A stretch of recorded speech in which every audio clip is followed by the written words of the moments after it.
everybody, and welcome to the wrestling show.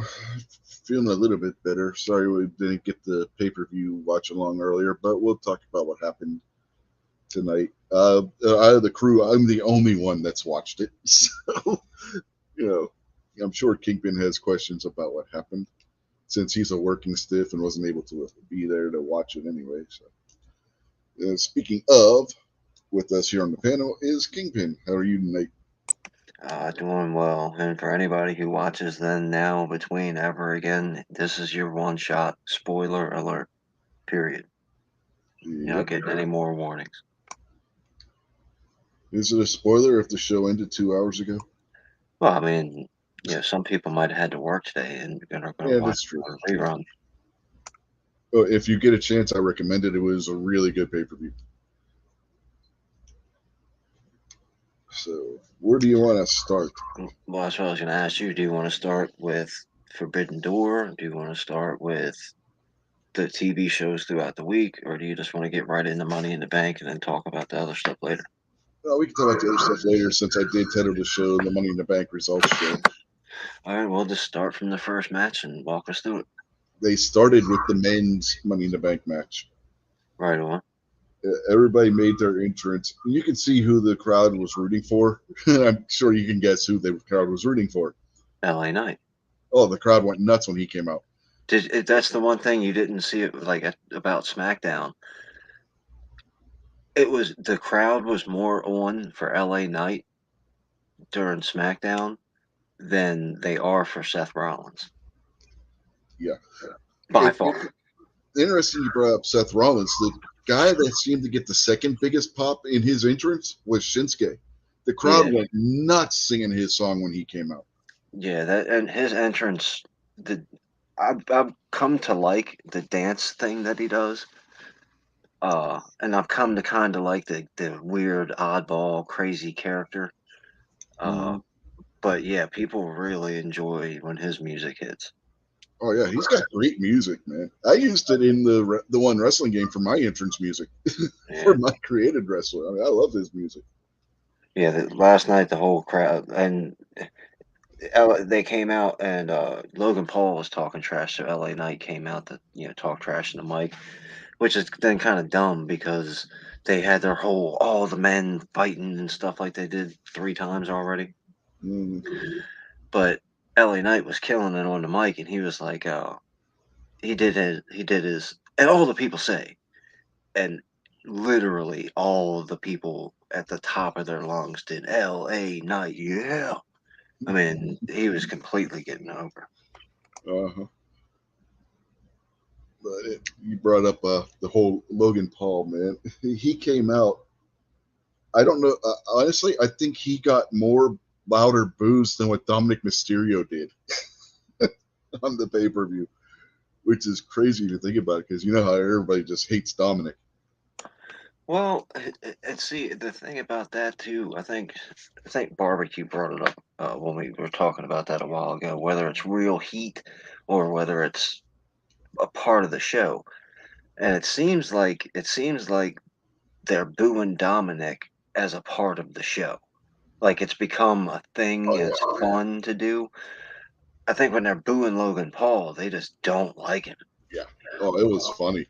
Well, as soon as the bell rang to start the ladder match, you had all the guys in the ring, and all of them just looked at Logan Paul instantly. It was like, you know how, like, say you're a vampire hunter in a movie and you're trying to sneak through all the vampires and you make the wrong sound and all of a sudden all the vampires sit up and look at you.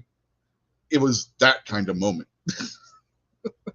Logan Paul just looks around like, oh shit. And then they all just start beating on him right at the beginning of the match. Everybody, heels and baby faces, just ganged up on him and just started beating the hell out of him at the beginning.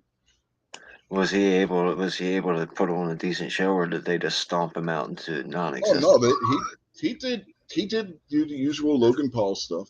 Yeah, yeah, that's cool. You know, he got his bits in and everything. Everybody I'm did. Everybody got their signature stuff in. I'm surprised at how good Logan Paul and Bad Bunny are at wrestling. Yeah, yeah. Uh, they're Unlike we've talked about before, unlike the usual celebrity, those two are actually putting the work in. I don't hmm like Logan Paul because he's an asshole. yeah, It's, right, yeah, and that's his character. I mean, his character is just be him, and be him is controversial and right. aggravating. But I mean, say what you want about him as a person. He has put the work in to get good in at what he's trying to do. Yeah, yeah, absolutely, definitely. So, what else happened in the ladder match? Like, what other highlights? The usual. You've seen one Money in the Bank match. You've seen them all, basically. I mean, Yeah. Well, okay, well then let's talk about who won. who won? Yeah. Okay, you had Damian Priest and LA Knight on the ladder fighting it out. Everybody else was down and out at this point at the end of the match. They were the last two standing, and they're just beating on each other on the ladder. Damian Priest hits his broken arrow, which is his modified Falcon arrow, on LA Knight from the top of the ladder. Wow. He gets back up, climbs the ladder, and pulls down the briefcase. So Damian Priest is Senior Money in the Bank. He made sure to say he is not Mr. Money in the Bank. He is Senior Money in the Bank. Yeah. All right, so I guess the next question would be, did he cash it in during the show, or is that Where we have now, we gotta wait. okay? We're not there yet. All right, okay, well, that's what I'm trying. I'm cool. I'm cool with the rules. Yeah. All right, so what was the second match? If I remember correctly, the second match was the women's tag team championship match. That was Liv and Raquel versus the Ronda Rousey, right? Yep, Rousey and Baszler. Shayna. Yeah, okay, so how'd that go? Terrible. No, it was actually a good match. Yeah. Liv sold her injury well, and the match was more angle than match. I mean, Mm-hmm. it was a wrestling match, but it ended with an angle. Shayna turned on Ronda during the match. All right. Yeah. Yeah, they did the whole blind tag spot, right? Where Shayna was backed into the corner by the baby face and she tagged Ronda, and Ronda came in, was getting ready to put her finisher move, uh, submission hold on Liv. And next thing you know, Baszler just sucker punches her from behind. Huh. Now is that Shayna Baszler trying to become a good guy, or is that Ronda Rousey about to become a good guy? Your guess is as good as mine. Shayna acted like she was pissed about something because she basically knocks Rousey out and then leaves. So I You guess Liv and Raquel are champs again. They are the champs again. Yes. Okay. And it's really Ronda Rousey has gotten better. Uh, I the other day, a week or two ago, I gave her credit for really being good at taking a fall. Like she knows how to get beat up in the ring. And she seems to be doing a little bit better at you know the offensive part too. Shayna But Baszler, I can't stand her. I just don't think she's good. She's weird looking.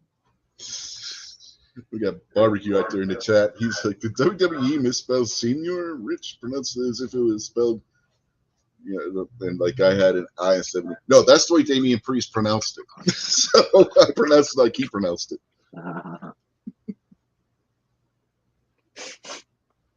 Good to see you, barbecue. All right, so do we want to speculate on the Ronda Rousey thing, or the women's tag team division, or do we just want to move on? Yeah, I don't even know where to go with the speculation on that. I mean, it was just, I'm sitting here like, what the hell? Because there hasn't been any dissent among them. It was just like, what just happened kind of Yeah. moments. So I'm not even sure where to speculate on what's going on with what they're going to do with those two. Who's going to be the baby face? Who's going to be the heel? If they're going to do heel versus heel, I don't know. Hmm. My only thing, like, that'd be interesting what you were just saying to see which way they go with that. Uh,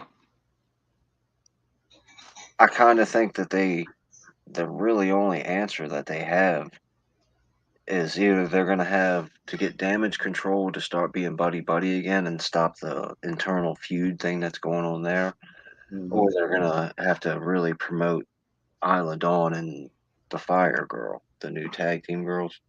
Yeah. Which they may end up doing. Yeah, because they're both really good. Yeah. Like, I don't like either one of their characters, especially the heavier one, uh, because she's too seductress. Mm, But they can both go in the ring pretty good. The skinnier ones, I just found out she's got like a lot of experience. She's yeah. basically a veteran. Yeah. She's wrestled all over the place. I'll be back in a sec. Okay. But barbecue, I hope she knows how to get beat up. Yeah, she got her ass whooped.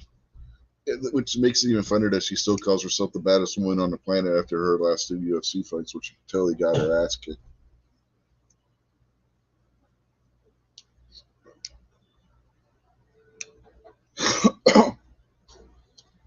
Did I don't know. Did I get you the link barbecue? I don't know if you saw the text. I had sent the links out and I included you in the text. If you didn't get a link, if you want one, I don't remember. I always end up forgetting somebody. So, of course, I don't know if you're able to jump in anyway, so that might be why you haven't. If you did get the links, either way, yeah, check your email if you get a chance. Let me know if you got the link. If not, you can always get it to you. Okay.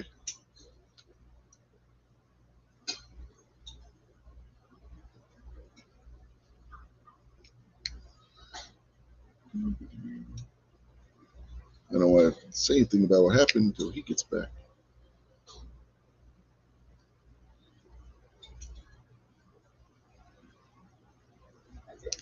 Yeah, if you're out there watching, you haven't seen the Money in the Bank match again, it gets my thumbs up. So it was pretty good pay per view. If you got Peacock, you can watch it on there. And if you're not in the U.S., I think Canada. I don't know if I think Canada gets Peacock too. But otherwise, if you're not in the U.S., you don't have Comcast.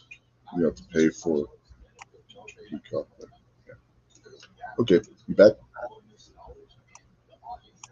I'm back. Okay. Yeah, Barb, just mentioning about what Barbecue said right after you left. He said he hoped she would know how to get beat up. Did you see Ronda's last two UFC fights? Hmm. Yes, I did. Yes, she got her ass whipped. And that's being generous. The fight against Holly Holm, I think she just got outclassed. Uh huh. Like, you see it in sports all the time. You got somebody dominant, and then somebody new just pops on the scene and is way more dominant than the dominant person. Right. I can't think of the Spanish chick's name that was the champion for a while that Ronda's last fight was against. I can't remember what her name is. When Ronda fought her, it looked like a grown adult beating up a child. Like it was uncomfortable seeing how outclassed Ronda was. Mm-hmm. Well, I don't know if you saw the rumor mill on that one, but the one you just were talking about, they're saying may potentially sign with WWE, so with since they are owned under the same company now, UFC Yeah, and WWE. She may make some appearances there. nice. Well, where All were right. we? Oh, okay. We discussed the first and second match. You want to go on to the third match now? That would have been Cody versus Dominic. Which Right.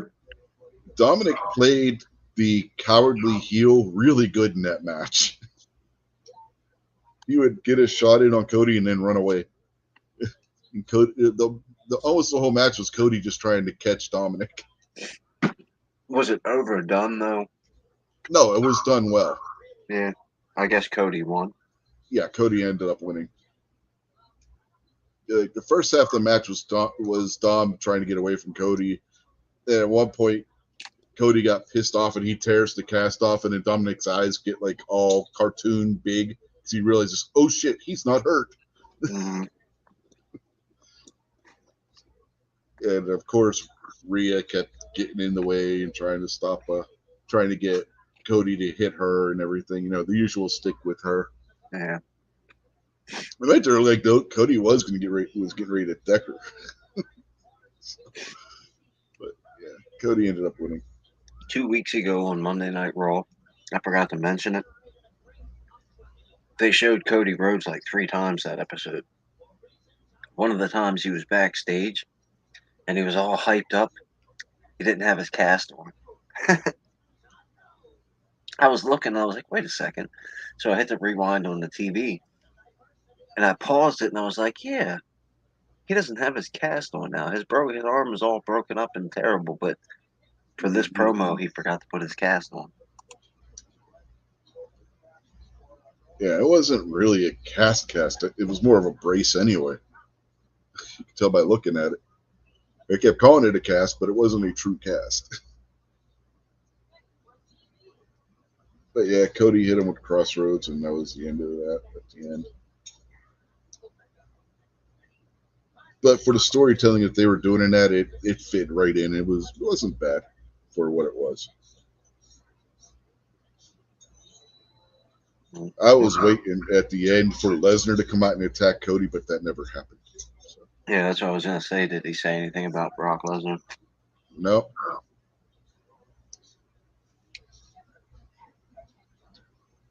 Uh, What was next? okay, if I remember right, the next match after that was Gunther defending against Riddle. Mm-hmm. And Gunther basically whooped his ass. Good. Riddle got some hits in and had Gunther down for a little bit, but most of the match was just Gunther beating the holy hell out of him. Was it clean though? It was clean. It was Gunther was by himself. The other two guys went backstage. Good. You know, they did the whole thing where Gunther takes his coat off and then he whips it around and then folds it up, and then the two left during Gunther's entrance. Yeah, that's a slick move, man. Yeah, but yeah, it was good. It was good. The best part of the match, as soon as Gunther wins and he starts celebrating, Drew McIntyre's music hit. Right. And McIntyre comes down, the two of them do a face off, and there's a few words, and then Gunther, pushes McIntyre. McIntyre pushes Gunther back. Gunther slugs McIntyre. McIntyre starts beating the holy hell out of him, hits him with the Claymore, and then leaves. So I would assume with SummerSlam being next month that they are going to be setting up McIntyre versus Gunther for the Intercontinental title at SummerSlam, which I am not opposed to. I would assume that McIntyre and Vince McMahon worked out their contract. Yes, there is that. There is definitely that. McIntyre's been MIA for a while. Yeah. All right. What was next? Next would have been Seth defending against Finn Balor. All right. That they beat the hell out of each other. Not as bad as Omega and Ospreay, but they beat the hell out of each other. Was it just a fight or was it a wrestling match? Oh, it was a wrestling match and a fight. Okay. Yeah. And about the time towards the end of the match, out comes Mr. Money in the Bank with the briefcase. He stands over by the announce desk as the two of them still keep doing their thing. At first, when he first comes out, Seth thinks he's going to pull what Seth pulled at WrestleMania a few years ago when Brock and Roman were fighting and Seth cashed in the middle of their match. Uh huh. But that's not what happens. I thought at first that's what they were doing too. I was like, "Ooh, are they gonna do pull a Seth on Seth?" You know? I thought they were going to pull a Finn on Finn because Finn Balor's claim to fame is he was champion for what 7 hours. Yeah, a little less than 24. Well, he could be champion for less than 24 seconds if he gets cashed in on. Yeah, but that's not what happens. What happens at the end of the match? Finn has Seth down. He's getting ready to hit the coup de grace from the top rope. Priest acts like he's getting ready to attack Finn. Mm-hmm. Finn gets distracted, turns back, goes to hit the coup de grace on Seth. Seth gets out of the way, hits him with the stomp, and gets the 1, 2, 3. And Finn's just looking at Damien like, "What are you doing?" So Mm-hmm. the rift has gotten worse. Wow. Wow.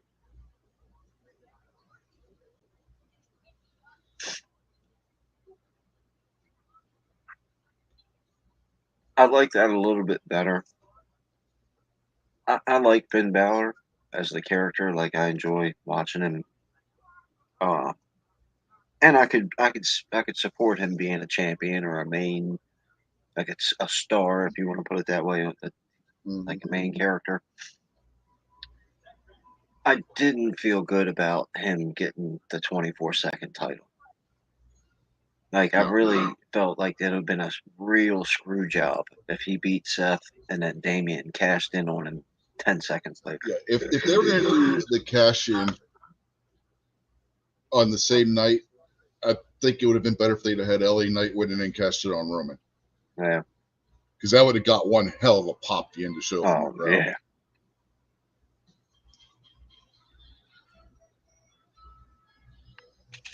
Next, we got. Well, hold up. Oh, So okay. Damian Priest, Finn Balor beef. You think Yeah, it's going to be long standing? You think it's going to be one match and it's over? Like, how do you think that's going to pan out? I don't know, but it's going to be interesting to see. Yeah. It's definitely going to be interesting to see how that plays out. Mm. Moving on. Yeah, they come back from their one of their little breaks. You know how they do after the matches. John Cena's music hits. Oh yeah. Mm-hmm. Cena comes out to the ring and he starts bragging up the crowd and talking about how London deserves to have WrestleMania in London. And of course, the crowd goes absolutely ballistic about that. Sure. And Cena's doing his usual Cena spiel and, hyping up the crowd and everything. Grayson Waller's music hits.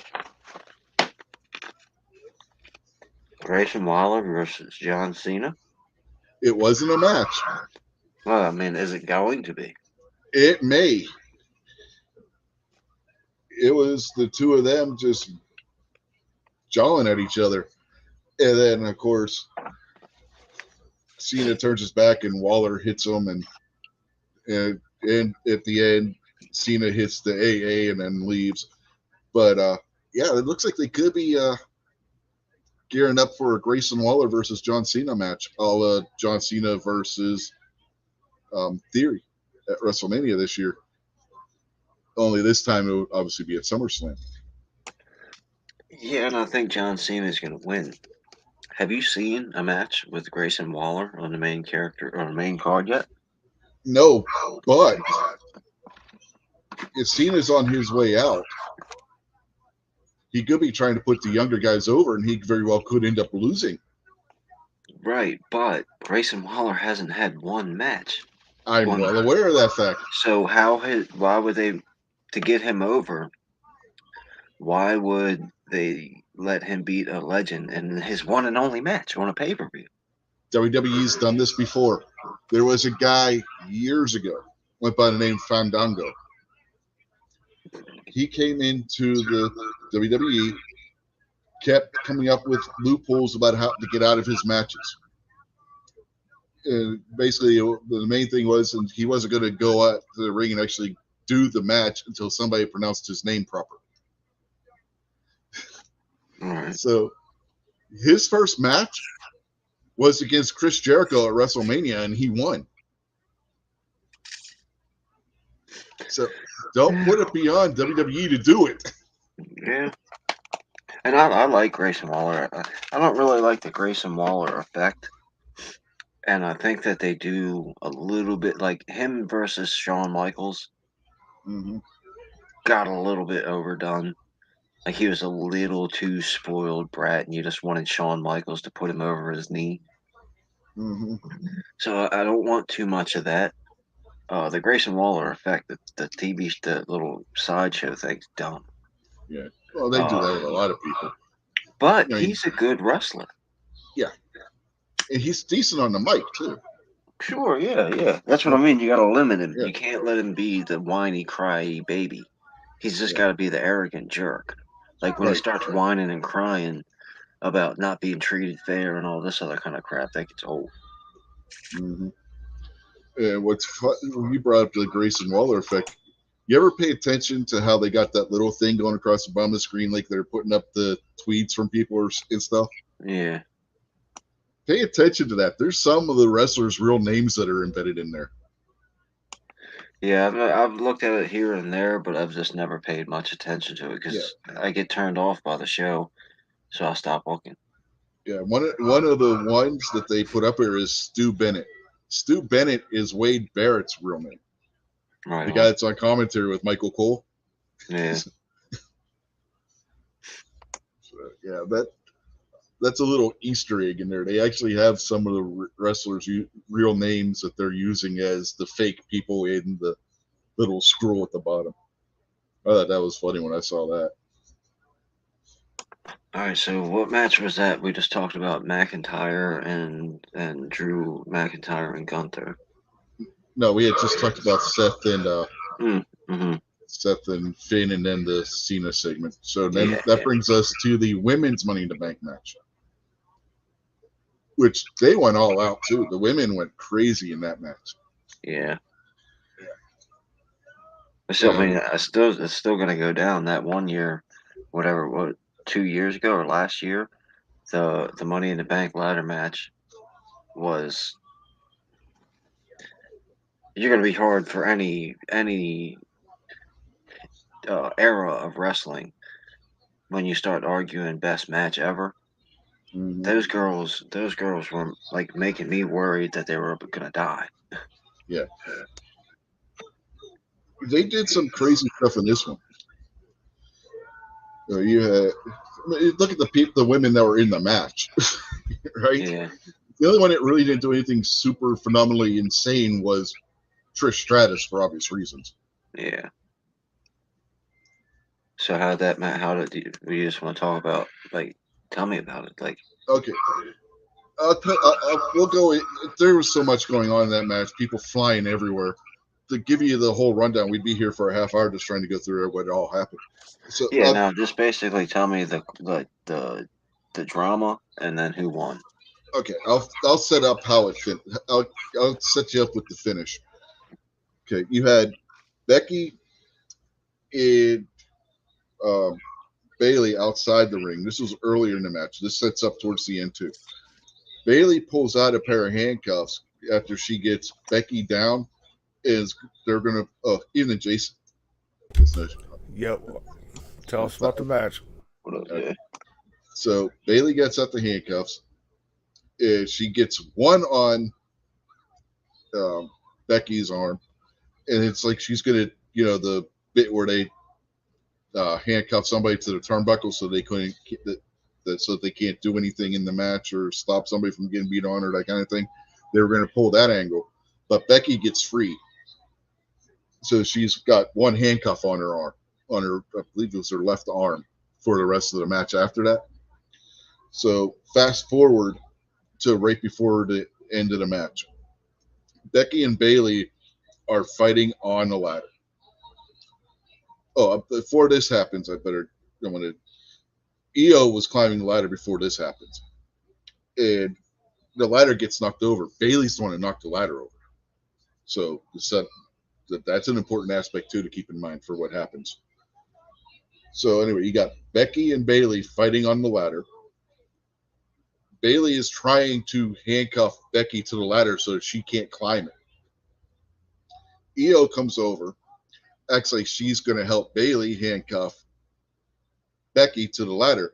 Instead, Io handcuffs Bailey to Becky through the ladder so neither one of them can climb the ladder. Io then proceeds to climb up the ladder over top of Bailey, and Io Sky has won the Money in the Bank ladder match for the win. Nice, good. Yeah, the way they did the ending was really good. I liked how they did it.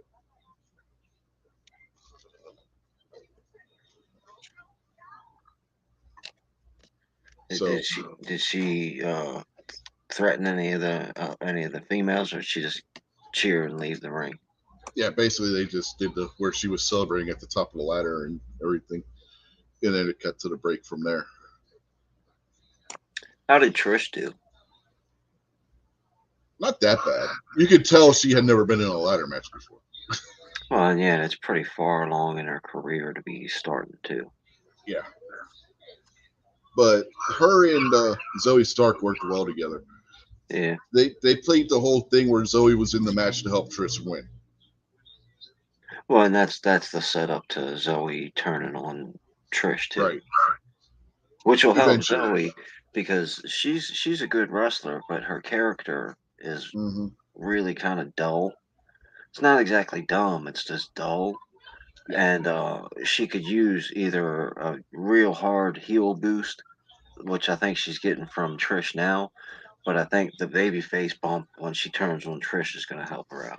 Or when Trish turns on her, which could be what happened. Could end up having Trish turn on her, blaming her for holding her back from winning, or not doing enough to help her win. Yeah, something like that. Yeah. What happened? Did Ronda Rousey have a match? Yes, Shayna Baszler turned on her and cost them the tag team titles. I'm gonna go grab another slice of Nice. pizza if you want to fill Jason on all the stuff we already talked about. All right, well, I heard. I was listening on the car. Uh, I just got in the door when he was talking about Seth Rollins and oh, what's his face? Finn Balor. Finn Balor. Yeah. All right, so you're pretty much caught up then. Yeah. All right.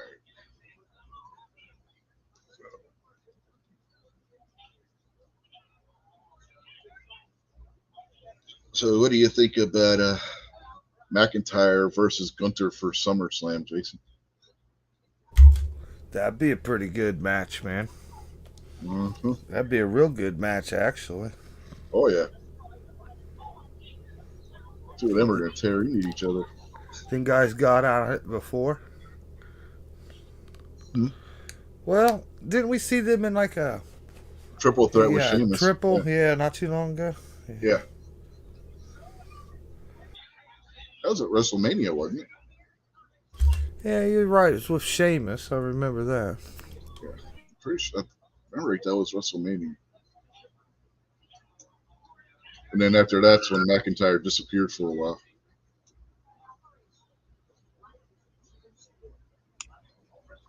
I'm back. Okay. And after the break, we get the main event. The show went 4.5 hours, a little over 4.5 hours, but it didn't seem like it was that long. It moved and was paced really well. So we're at the main event now, which is the Usos versus Roman and Solo Sikoa. And the crowd was super hyped for the Usos to be back to being baby faces. The crowd went nuts when they made their entrance. And poor Roman, oh my God, did the crowd keep tearing into him.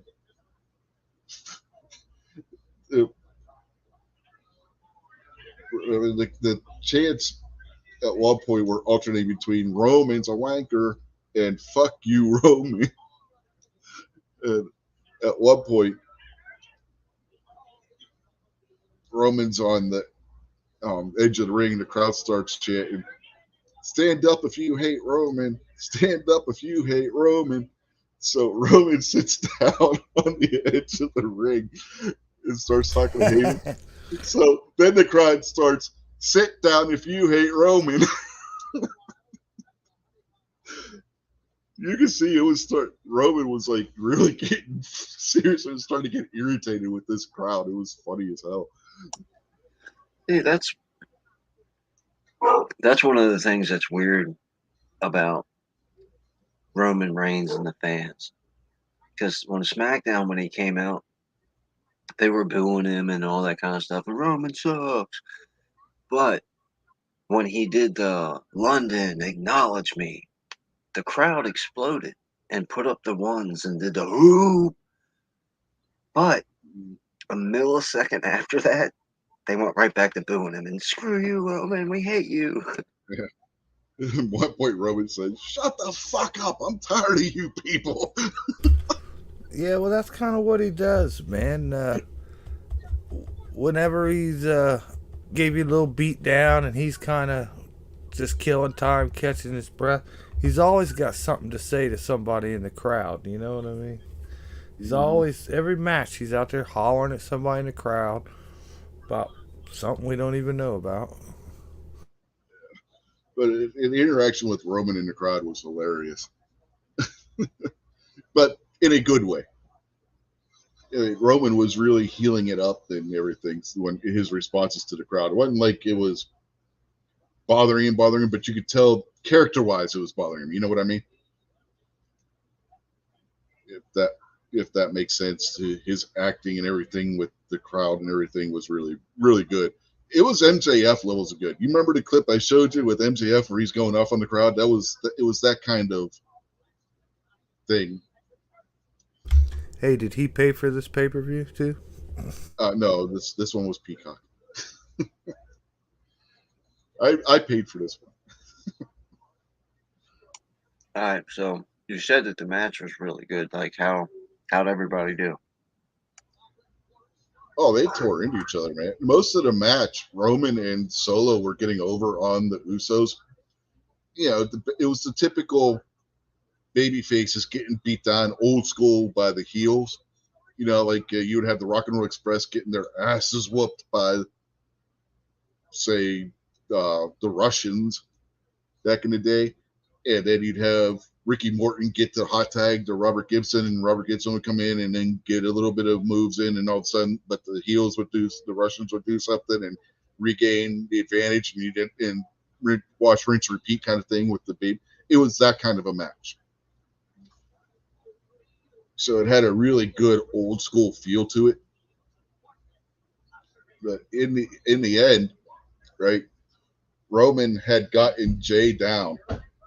He had hit him with the Superman punch and the spear, and Jay kicks out. But when Jay kicks out, the way Roman was positioned, Jay rolled his right shoulder up and caught Roman right between the legs with an inadvertent low blow, which sets up the finish where the Usos hit him with the double super kick, and then I'm trying to remember if it was Jay, because at that point Jimmy had tagged in when they did the double super kick, because when he got the low blow, he was able to get to the corner and make the hot tag. Jimmy comes in, does a couple moves on Roman. They tag out. They hit the double super kick. Jimmy stands there to protect in case Solo gets back up. Jay climbs to the top rope, does the Uso splash, and gets the 1, 2, 3. It was really well done the way they did the match. Hey, man, you can now do the YouTube chat off of StreamYard? Yeah, it's been there. Always been like that? Yeah. Oh, well, it just popped up on mine and let me add that ability or something. Yes, barbecue. What I'm saying is good team psychology makes for a great match. And it was a really good match. It'll be Yeah, interesting to see where they go with the bloodline storyline from there. Sorry, Jason, didn't mean to cut you off. I was What were just you gonna saying, say? all this time, I've always had to go over to the YouTube window and make comments there. All I could do was read the Oh, you can only. comments. Oh, they got it where you can actually comment back now if you're not the channel Yeah, host. yeah, I just said evening, everyone, and I typed that off of the Oh, StreamYard. oh, So okay, cool. Yeah, it it's about just time popped. they did that. It just popped up a thing. It said join the chat, and then it said link your StreamYard to your YouTube account. You had to, you know, click your Google access and shit like Mhm. that, and then it just popped up here. It looks just like the live chat over on YouTube. Yeah, that's cool. It's about time they implemented that. Okay, so it's brand new because I'm wondering, like, man, how come they didn't have that all along? Yeah, I thought you meant just reading the chat. I didn't realize you were actually had commented through the chat. No, no, I'm on StreamYard. the. Well, here. I wonder if they got it set where you can moderate the chat now too. No, Look, I don't put even them in have. timeout. Oh yeah, you can. You I can just now said, hey, moderate. Or at least I can. I don't know. Click, go to like barbecue and click the three dots and see if it lets you moderate. I think barbecue's a moderator too, so it may not. Yeah, he's a I got moderator rid. too. I So totally got rid of the YouTube window. I'm just on Streamyard window. Uh, it doesn't have the three dots for barbecue. Let me get Windows back or YouTube back up. well, if you mouse over the where they talk on StreamYard, you should have the three dots there. No, I don't. it's not there. It's not there. No, not doing nothing. Okay, so that's different. But I can now moderate from in the StreamYard window. That wasn't a thing before. I can't make people moderators, but I can moderate, put them in timeout, or ban user and delete comments from them. There. Well, and see that helps because before then, if uh, John Smith came in and typed in "I hate hot dogs" and YouTube held that, you don't see all the held comments on StreamYard. But now that you can see the actual chat, then maybe you can. And if you can moderate, then you probably can. Yeah, maybe. All right. So what happened after the Usos match? That was the end of the pay per view.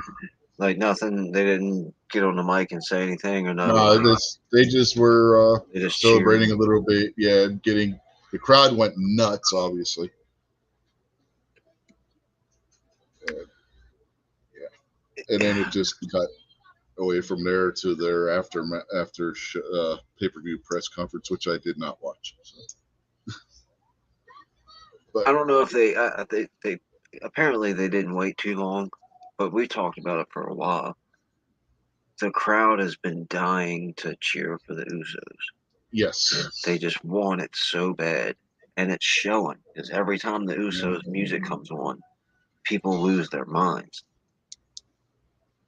And that's one of the things that like has helped me get into the wrestling more and be more interested in the shows and all that kind of stuff aside from the actual entertainment value of the show.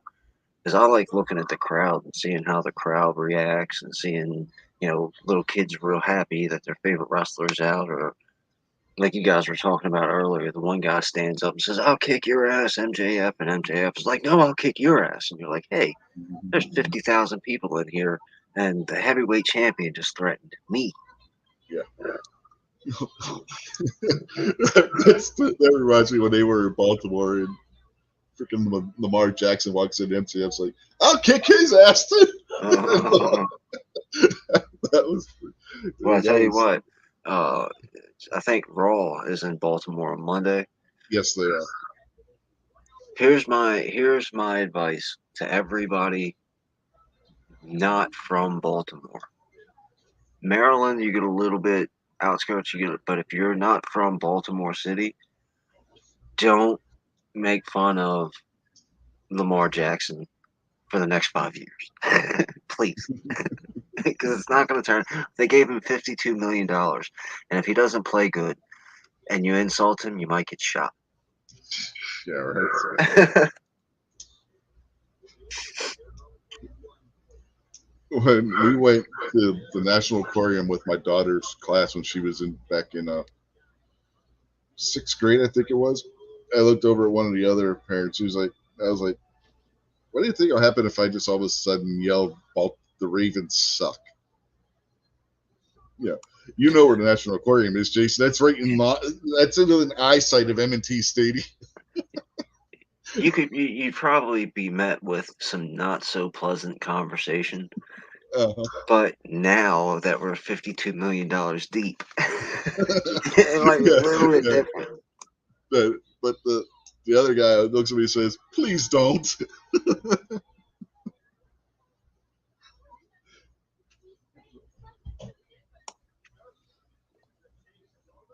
All right.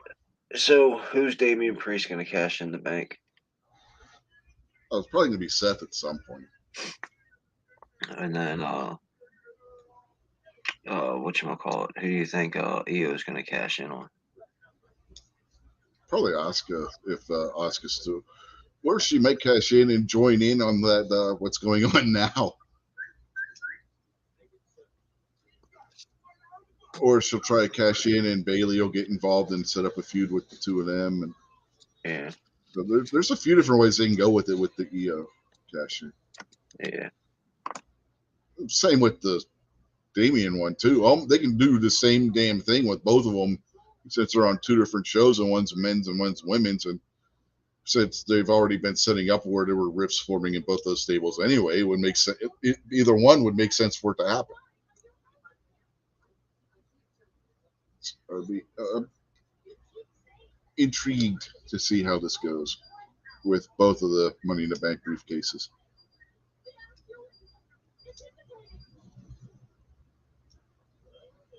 It's going to be interesting.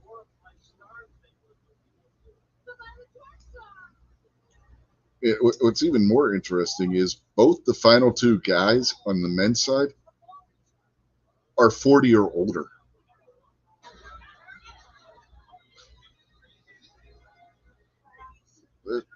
If you go back just 10 years ago, they would not be giving that kind of a push to a guy that's over 40, let alone two of them. At that point, unless your name was Ric Flair or Hulk Hogan, if you were at 40, you were over the hill. Hey, 40 is the new 30. Don't get too upset, Mister 50 plus. 40-year-old still baby, just half out diapers. But WWE, you were considered over the hill at that point. So it's interesting that you had the final two guys standing at the end of Money in the Bank, fighting on the ladder to see who was going to win. Were both 40 or over. That's only half as old as the president.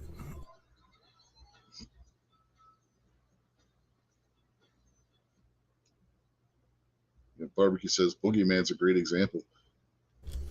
Yeah, Yeah. it is. Boogeyman's older than 40. Boogeyman was 40 when they signed him. He lied on the application, but he did so well in his tryout that they hired him anyway. Did you watch NXT? I have not gotten to watch NXT yet. I'll give you a heads up. It was pretty good. The show all together was pretty decent. I didn't like it because it's cheating and it's unfair and it's stupid. But Thea Hale put on a great match. Thea Hale really, I think that they gave her a little too much. But all in all, she performed really well. She wasn't she wasn't stiff. She wasn't throwing wild haymakers that were like missing by 10 feet and getting caught on camera. Like she was real. The what do they call it? Choreography was really done well. Yeah, keep in mind she's only 19 years old. Yeah. Yeah, she had just graduated high school. Yeah. So ultimately, her problem is going to be her size. She's too small. Which on the women's side isn't as big a deal as it is on the men's side. Until you say main event at WrestleMania's Rhea Ripley versus Thea Hale, and Well, then then, everybody goes, "What?" well, I mean, look at Rey Mysterio. Rey Mysterio is a multi-time world champion. If it's done right, it Rey can. Mysterio is a man. Yeah, I understand that. That's why I was going to say, if it's done right, you can do David versus Goliath storylines, and you can do them with the women, but it's got to be done right. So it'll be interesting to see where it, she's she's all upside at this point. So it'll be interesting to see where her career goes.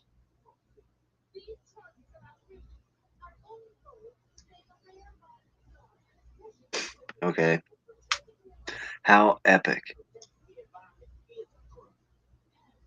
The history of all history is going to change. Like we might have to rewrite the Constitution. MJF and Adam Cole become the greatest tag team ever to walk the face of the earth. It's happened in the past. They put two guys like that together in one of these random tag team things, and they just gel. It's Randy Orton and Riddle is a perfect example of two guys that they looked like they were going to end up feuding. They put them together in a tag team, and they just gelled. I think that they could pull it off and keep MJF the mean, evil, twisted little Mm-hmm. snake that he is, uh, but not totally coward out like he's done, like he was doing with Sammy Guevara. Like Right. hiding and letting Sammy take all the beating. He could actually jump in and save Cole from getting pinned, or and then at the end of the match, be like, Psh, "Get out of here." Yeah, keep this in mind too. Adam Cole, most of his career has been that kind of heel too. I like Adam Cole's music now.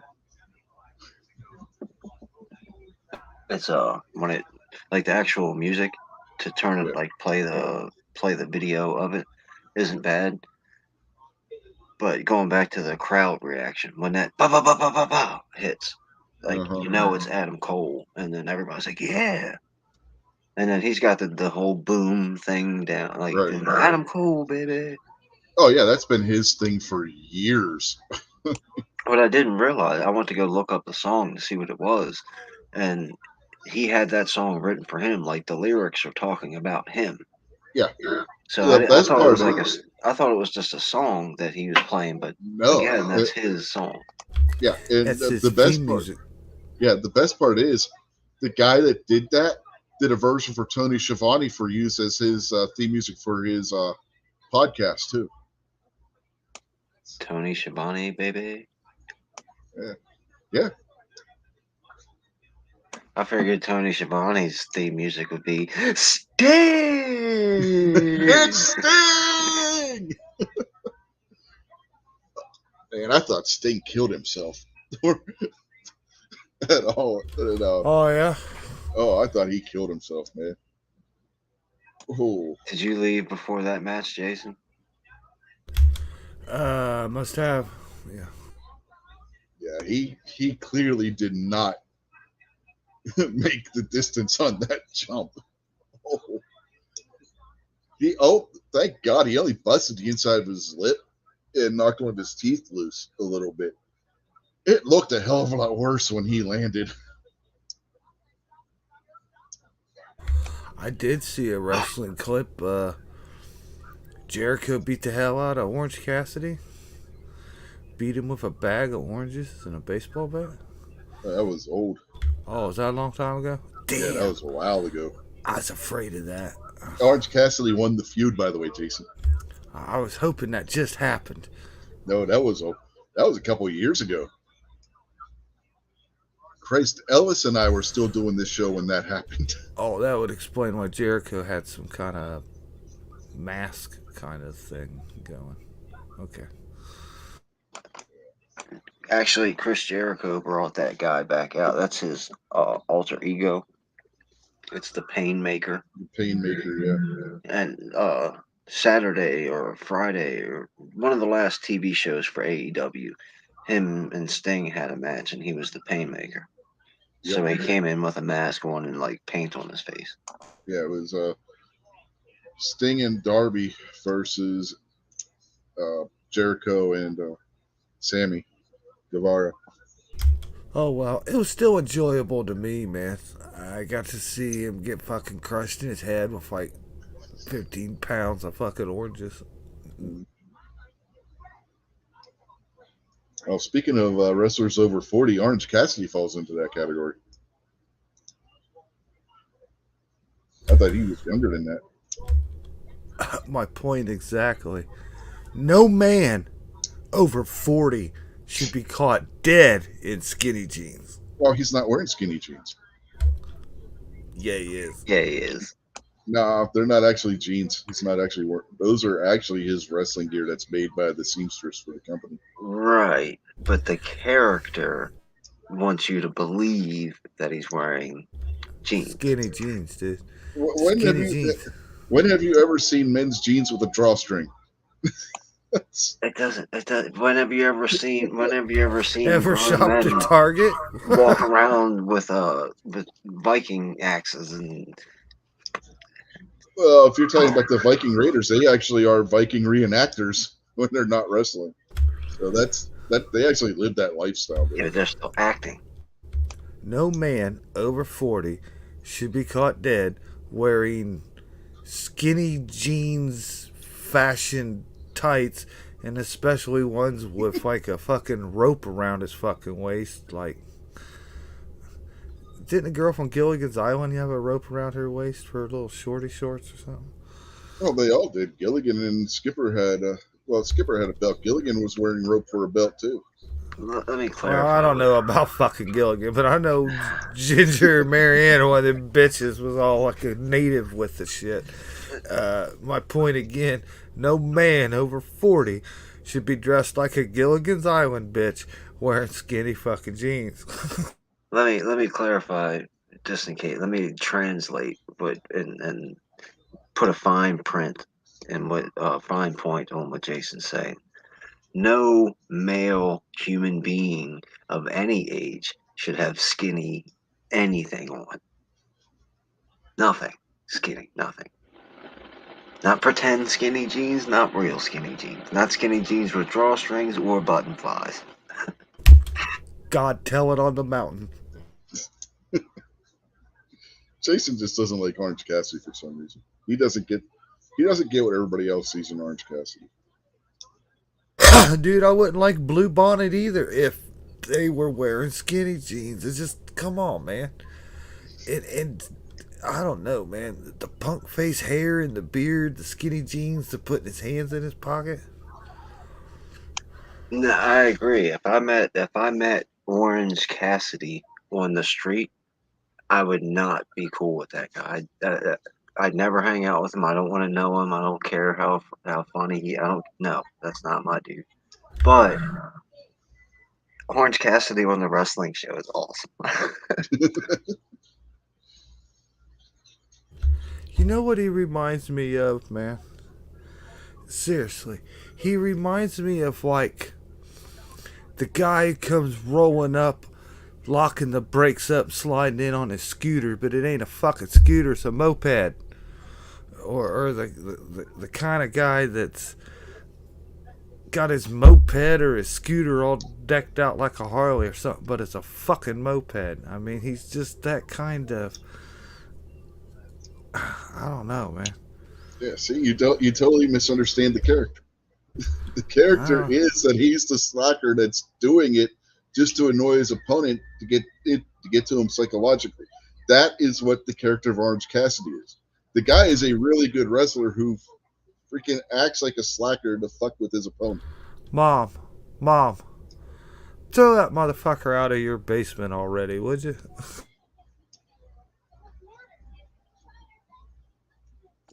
That's funny. I would on a little tangent if we're talking about basements.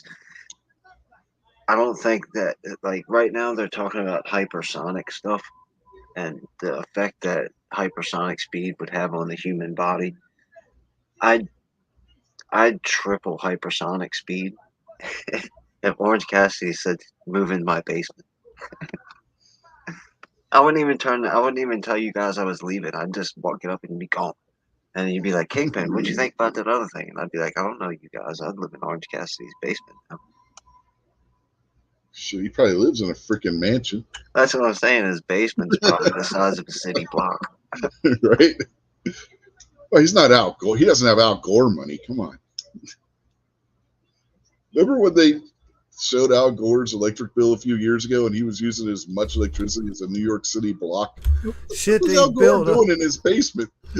where he lives. They had to build like a new fucking power substation and shit just to handle his house. It's like, dude, Al Gore, you're supposed to be the guy that's pushing all this environmental shit. What the fuck are you doing in your basement that you're using that much goddamn electricity? It is for Private real. servant. It is not make believe. It is real. I love that clip, man. The guy I listen to on the radio plays that all the time when he starts whining and crying. It is real.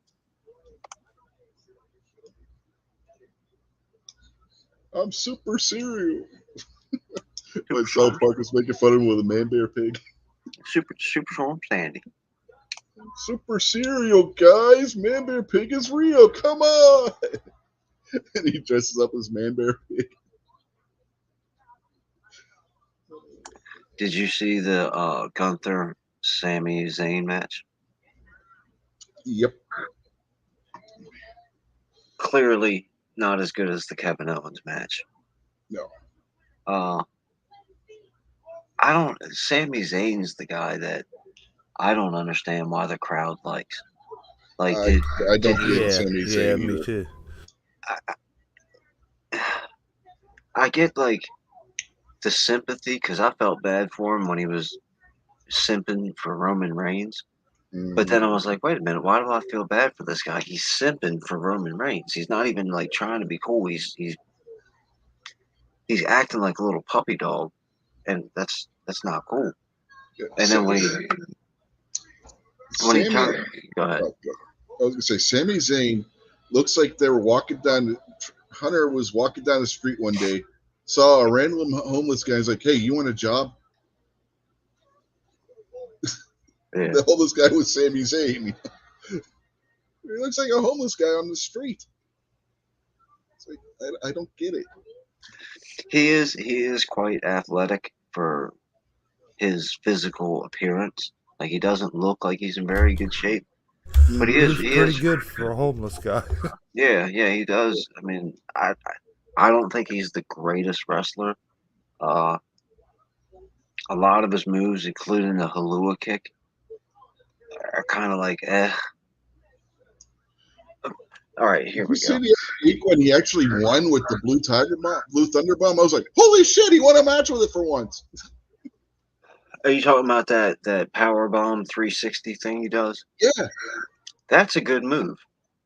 Oh yeah, that was a finisher. I forget one of the famous Japanese wrestlers. I don't remember which one off the top of my head, but when he never wins with that move in WWE. When he won the other week with that, I was like, "Holy shit! He actually pinned somebody in WWE with that move."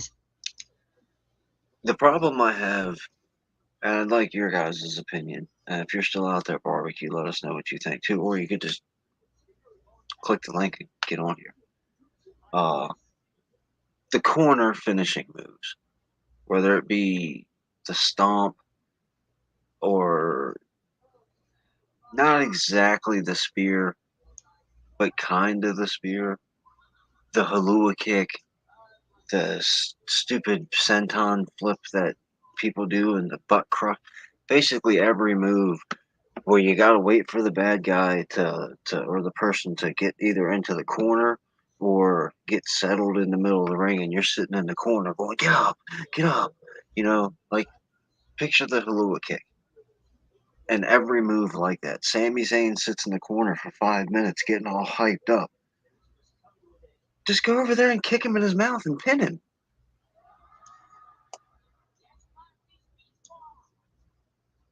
But that takes away from the drama. But Remember, that's what I'm they're saying. That going in the drama's corner, and bad. the crowd's getting hyped because they know the finish is coming. No, the crowd's going, what are you doing? Go over, kick him in the face. No, that's just Yeah. you. The rest of the crowd's going ballistic. So they know the finish is coming. Yeah, well, sometimes they play it off too long, and sometimes the finisher don't win the match either. But yeah, I don't like it when it's just waited too long and telegraphed and shit. It Yeah, but kind of that's gets not kind of new. They've been lame. doing that forever. Yeah, I know, and it's like always been kind of lame. But it's part of it. You kind of more surprised is at the end of the match or not. Yeah.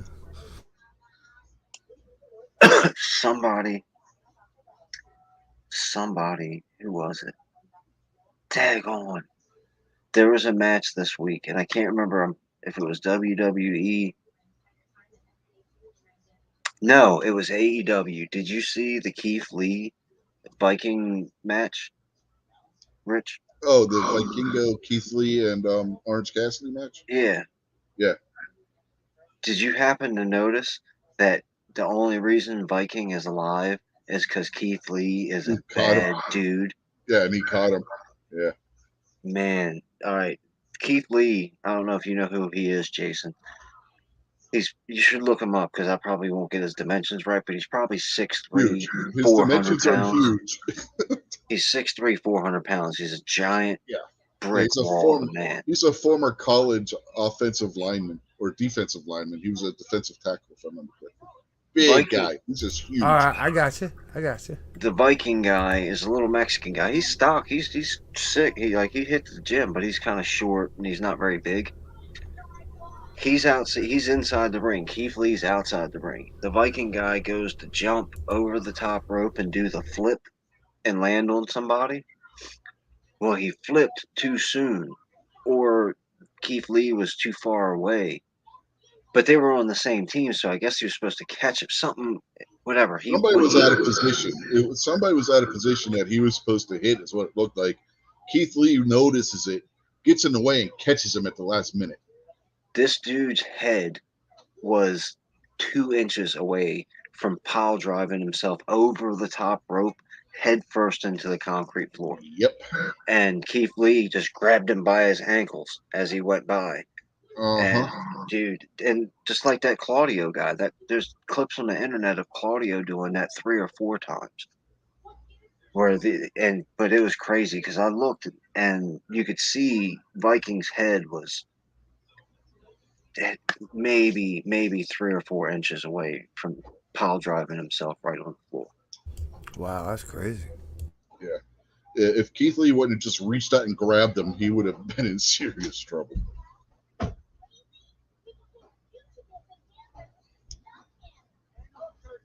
It's absolutely insane.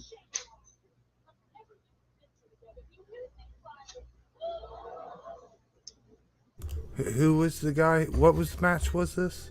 It was Orange Cassidy, Keith Lee, and El Hijo del Vikingo, and they were taking who? What, the JAS? Yeah, Daniel Garcia, and then the guy Yeah, with the comb, yeah, and then the guy with the ponytail. yeah, yeah. I know their names. Angelo Parker and The other guy's name sounds like Matt Hardy, but it's not. It's like no, Mad Marty or something.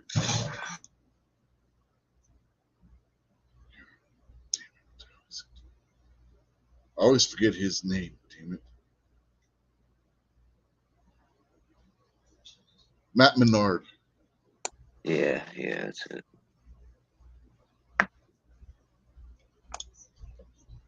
Daddy Magic Matt Menard.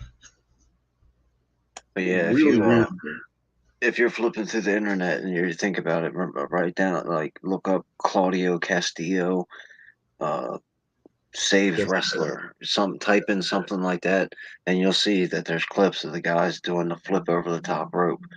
And thankfully, the guy on the floor was there because if not, those people probably wouldn't be on Earth anymore. Mm-hmm.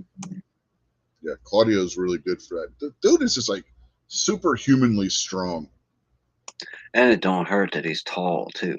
So he most of the catches that Claudio gets, the guy's like a foot off the ground, but Claudio's like 7 feet tall. He's not quite that big. Okay, He's actually not much taller than Keith Lee is. he's probably about 6'3". Yeah. All right, man. I just watched that. What she's talking about. Dude dove outside the ring. Uh-huh. Yeah, he's flipped up. Yeah, he's coming down head first, Yeah. feet Now up. I know that I dramatize things, but was he inches away from the floor, or was he feet away from hitting the floor? Oh no, he was dead even. He was floor. He flipped Yeah. over that ring, came right down. Cause the other dude was like already laying down on the ground. But yeah, he came up 5 feet short, and dude just snatched him and drew him into him, man. But Yeah. yeah, he wasn't like he was head down first, head down, feet up in the air. That's not how you Yeah. usually want to Yeah. land, He you know. almost had a Brock Lesnar moment when Lesnar went for the shooting star press on Kurt Angle, and Angle was out of position.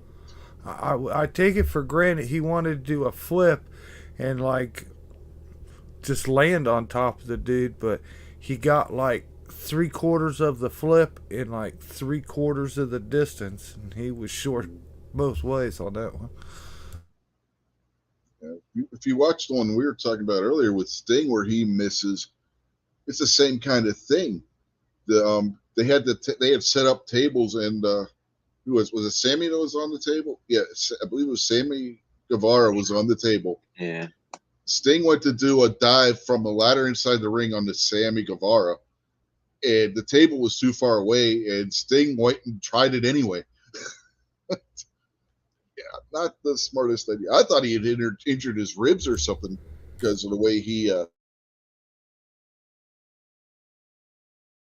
Well, when you get that old, you can't judge distance anymore, man. You'd think, you'd think, and I get it. That I've heard athletes that don't want to give it up, and you still think you got it and all that. I got what's that country song? I'm as good as I once was. Once was as good as I was. Uh, Whatever. So Something like that. yeah, something like that. So I get that psychosis that you get in your head, but then you also got to think Sting is a really intelligent businessman. He's made millions and millions of dollars and had an extremely successful career. I think he should be smart enough to know I can't jump 15 feet anymore. What's crazy is he's doing shit now that he didn't do when he was Surfer Sting. When That he was goes young back. enough to do that shit. I think that goes back to what I was talking about originally. Is that athletic drive inside him won't let him not be stupid. Yeah, it's it's he could insane. also have a wife he don't want to go home to anymore. You know? It's absolutely Yeah. crazy the shit that he's doing now. He has never done that at any other point in his career. Sting has never been the guy to jump off the top rope or to jump off of a ladder. Now he's out there jumping off of freaking balconies and ladders. It's like, dude, what are you doing? You're 60 years old, man. It's crazy. I think that's what it is. He may have took too many blows to the head and he's lost his goddamn mind at this point.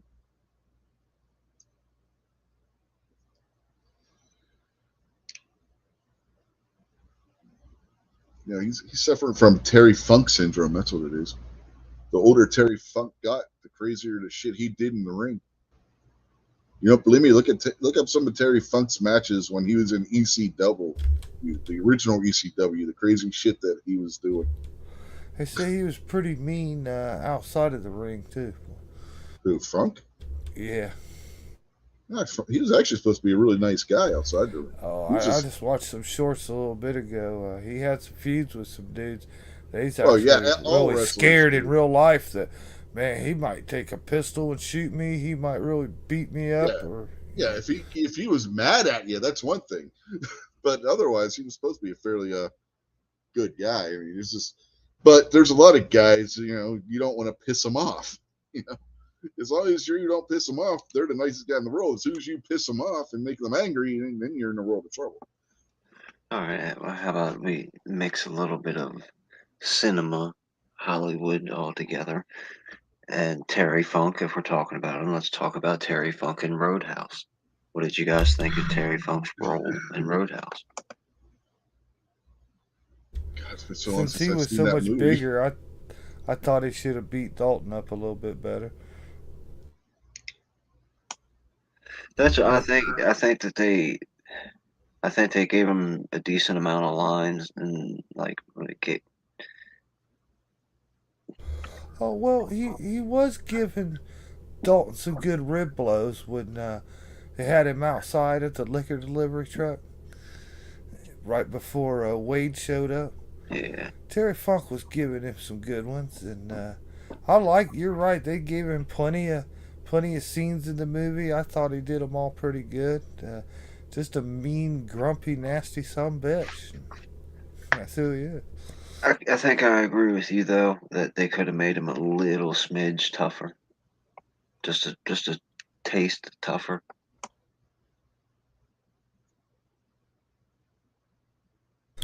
Yeah, but you did get wasn't one of them out there back here, Wade or somebody knocked him out and like spit or a tooth or something came out. He played that one off good. They just pushed him over and he fell down or something.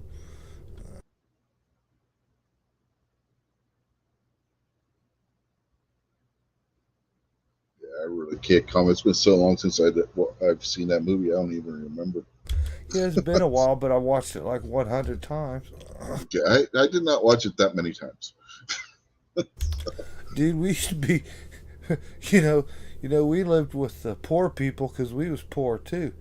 You got your hands on a 3 or 4 good sets of movies on VHS, boy, and that's all you needed. You didn't need no cable or nothing. Watch the same shows every day. Young Guns. I've seen Young Guns 342 times. I swear to God. Fucking Roadhouse, seen that a bunch of times. Uh, yeah, man, we used to have some just good old tapes. You'd watch them over and over. I don't Hell know if yeah, I've watched. I don't know if I've watched any movie that much. To be honest with yeah. you. I was like that, man. When I'd come home from work, instead of turning like cable television on, or we had well, when I lived with my parents, they had to have satellite, so I didn't feel like running into the basement and doing all that kind of extra stuff. So I'd watch Happy Gilmore and The Ninth Gate, uh, Instinct, which is an excellent movie with Anthony Hopkins and Cuba Gooding Jr. And then when I'd go out to hang out with my friends, a lot of times we'd hang out at people's houses. So when we're sitting in somebody's house, you throw in Goodfellas, you throw in Donnie Brasco, you throw in, Young Guns for the 37th time, you know. Yeah, when we Dude, would. I tell you one night, I can remember this from 30 years ago, man. Uh, the girl ended up being my ex-wife here, Barb. Back when we were teenagers, man. Well, teenagers, young 20s. Uh, she lived down the street, and her her mom's house there. She lived upstairs, had her own little thing upstairs, like an apartment. So they had cable TV there, or whatever channels we had. Man, we had partied all night long. It's like 2 o'clock, 3 o'clock in the morning, right? So there was 2 rooms upstairs, and I go over to the other room. She had a couch in there, and I just laying down on a couch, gonna go to sleep. I was drunker than hell, and I mean, I wasn't in there like 2 minutes. We'd already seen the movie 100 plus times at that point, and I remember she come in there and woke me up. She said, "Hey, Young Guns is coming on. You want to stay up and watch it?" Yeah. Back up, but I'll tell you what, I already seen it 100 fucking times, man. But we've watched Young Guns so many times, it's pathetic, man. Usually, if we were hanging out at one of my friends' houses, we were playing video games or D&D or something like that. We didn't watch a whole lot of TV. If we did, we would have like MTV on in the background or something. Dude, we used to watch the Lethal Weapons. And man, I'll tell you another movie. Surprisingly, I have seen it a ton of times. Who's Harry Crumb? Did you ever watch Who's Harry Crumb? Yeah, with John Candy. Yeah, He's the private investigator. yeah, had that tape. Watched that many, many, many times. We only had a few tapes, man. You'd watch them, and as soon as he's done, you just start all over again. Yeah.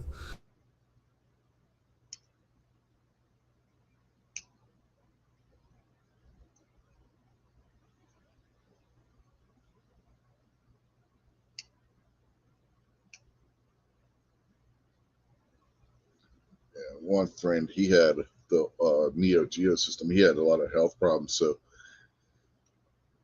he got into like he was Make a Wish or one of those organizations, and he wished for one of the Neo Geo systems. I don't know if you guys remember that one. That's the video game console where you could play the games in the arcade, take Neo your memory Geo, card. in my opinion, Neo Geo is probably the best system that was ever put out. Oh yeah, that thing was awesome. You could take your memory card from your home console to the arcade, play in the arcade, save your game from the arcade, take your memory card back home if you own the console version, put it in your console, play the game on your console, and pick up right where you left off in the arcade. Plus the way they did their graphics and Oh yeah, their their view graphics of the were game, like they had the first like kind of like 3D yeah, world kind of their event. their graphics were like midway between PlayStation 1 and PlayStation 2 level. Their graphics for that time period were freaking insane. So was their price.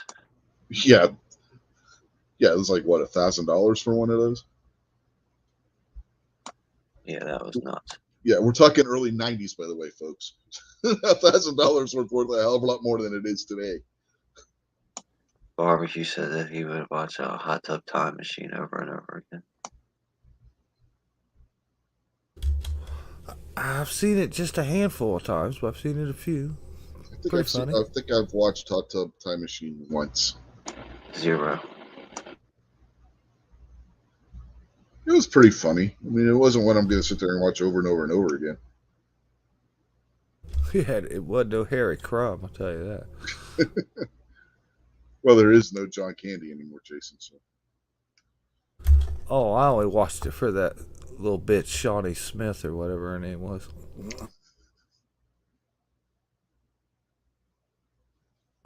Annie Potts was pretty hot in that one too, for being Annie Potts.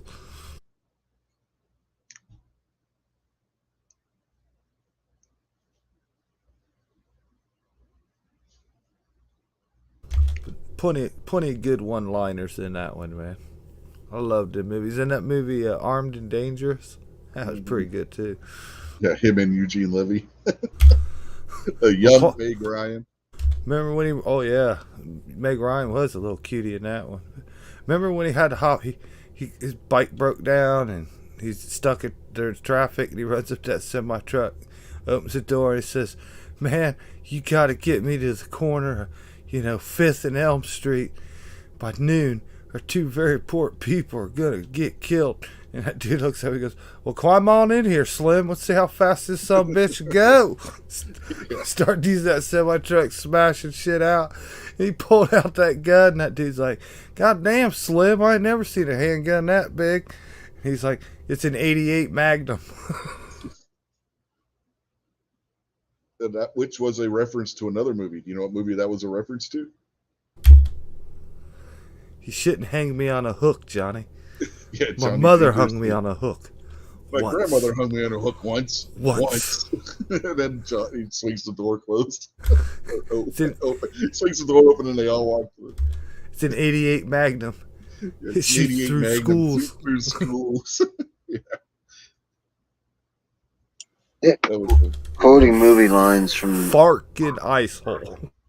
Farkin Ice Hole. You guys got to be careful. You're on YouTube. Yeah. Well, we're quoting it. We're not showing the. That's why you got to make sure that Susan's predecessor knows that when you talk about shooting through schools, you're talking about a scene in a movie. Yes. I'm standing here with my dork in my hand. That's not your dork. That's the pole. When the toilet goes up. Do you know your last name was an adjective? I'll be right back. You got those. I like those on a woman. That ain't what I said. Yeah, I know, but I know this I know this. grapevine. Yeah, I know this grapevine. And that the educational film that he shows his brother. Herpes in you or something like that. Yeah, your testicles and you. That's what it was. It was the dude from SCTV was the was the doctor in the video. Oh, bad news, Johnny. Mom needs a triple artery bypass, Yeah, but we got it on sale this week for 19.99. no, 999 this week only. Everything was a multiple of nine. The first one was like 99.99, and it was 999, and then the next one was like 9,900. It was great. It was every time you talked to came around, it was just getting multiple of nine by a factor of 10 over what the previous one was. Al wants to know if he can borrow a couple bullets. Oh, but Al wants to go out tonight. Well, Al's just going to have to stay home.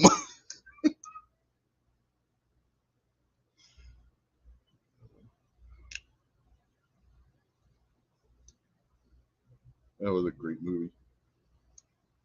Attention all cars, attention all cars. Oh, you're going to love this one. Johnny Dangerously and gang now heading down the road in a car decorated with duckies and bunnies. Calling all cars. Meet me at Tully's Tavern. I'm buying.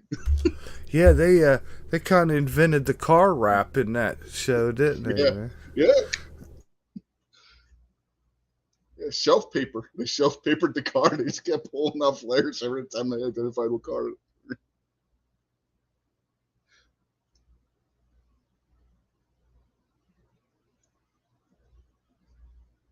Still a fucking ice hole. Mm-hmm.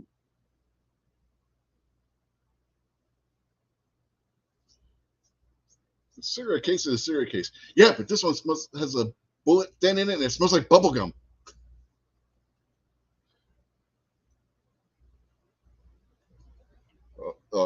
The scene with him and Danny DeVito in the restaurant. Oh, this can be yours if you just play ball.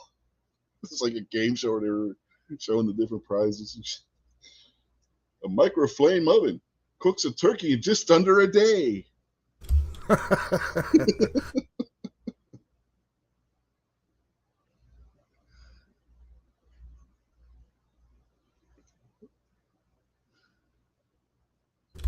Another old good one like that for the gangster era. Remember Harlem Nights?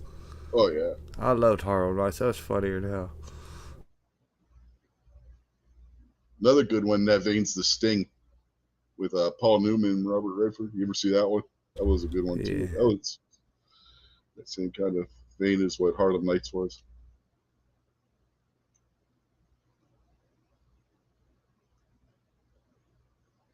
Yeah, that was an old movie. That's back when Eddie Murphy was cool. Mm-hmm.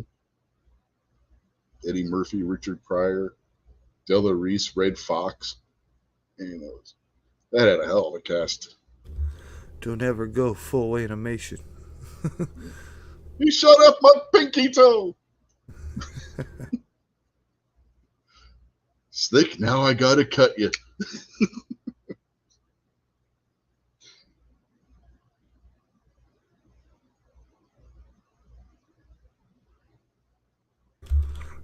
We got fireworks going off here.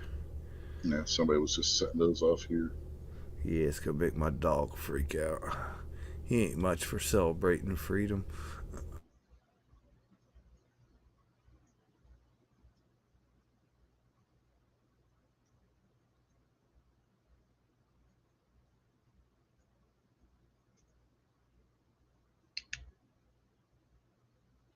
That was Harlem Heat, not Harlem Nights. Fuck you. Like you said, Booker T was great in Harlem Nights. He's getting his Harlems mixed up.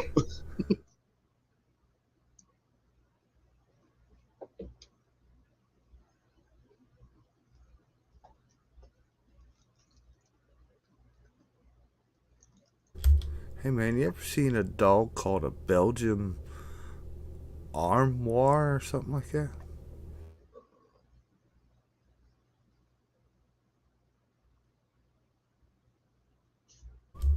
I just saw some videos on them. Those are some crazy ass dogs, man. They look like they'd kill you in a heartbeat, but they can climb straight up a tree, man. They can climb straight up like a brick wall and get over it. They're fucking crazy. Okay. No, I have not seen those. Dude, they look like a man. They got the stare like a wolf on them, right? They can jump up. They can just like go run, and they can clear a 10-foot wall. Damn. Run straight up it like a monkey or a spider or something, and over the top. They run up trees. So what you're saying is they're the ninja of the canine world. Yeah, they're like a dog ninja, man. They jump off stuff, and oh, I saw this one doing all kinds of crazy shit.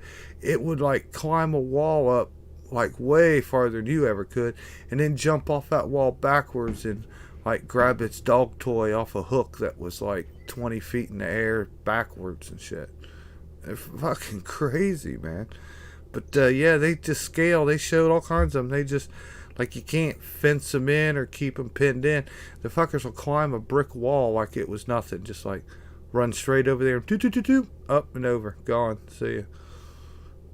They're crazy looking dogs. They're like a, they're like a ninja wolf or something, man.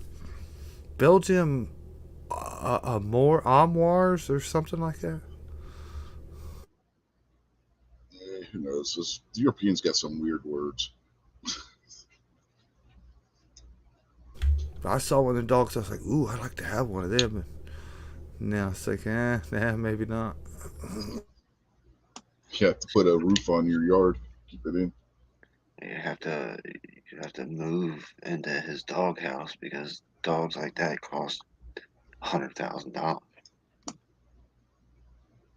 They they're talking about the ones that bound over 6 foot tall fences and climb up walls and trees and stuff like that. Yeah. There's some kind of like, the favorite hunting dog or something over there, probably. Yeah, and one of you guys forward barbecued a link. He said he didn't get the link. Yeah, well,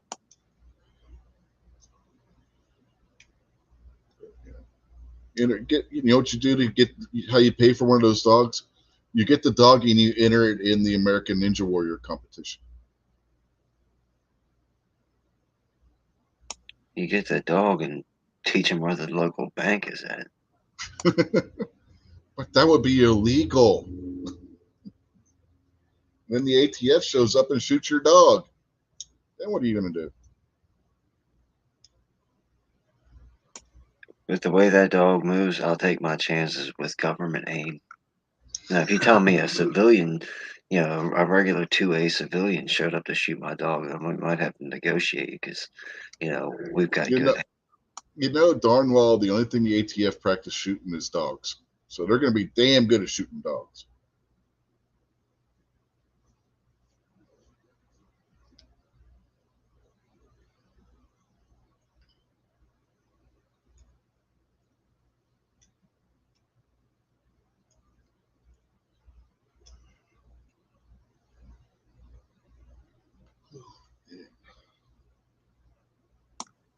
All right, barbecue. I got the link out. I sent it to the Guns and Barbecue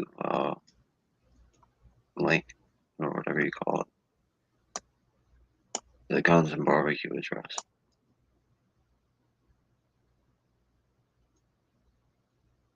Yeah, I don't know if I forgot to send it to him or he just didn't get it. What are those two? I always forget somebody. He's blind. Those guys have trouble doing all kinds of stuff.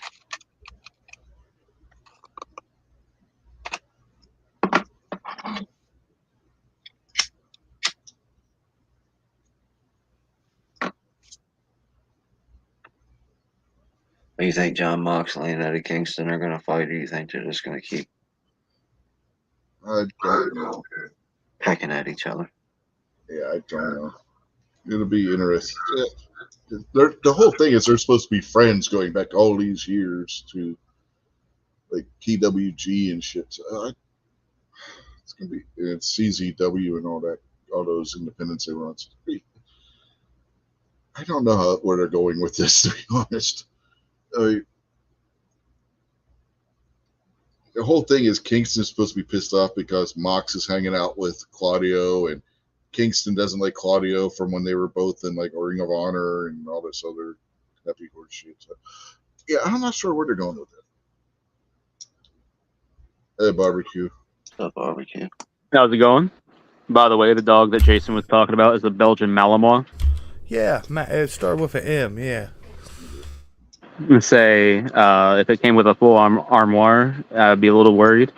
Yeah, it stole it. But no, Belgian Malinois, they're actually what most police agencies and the military are using for canine now.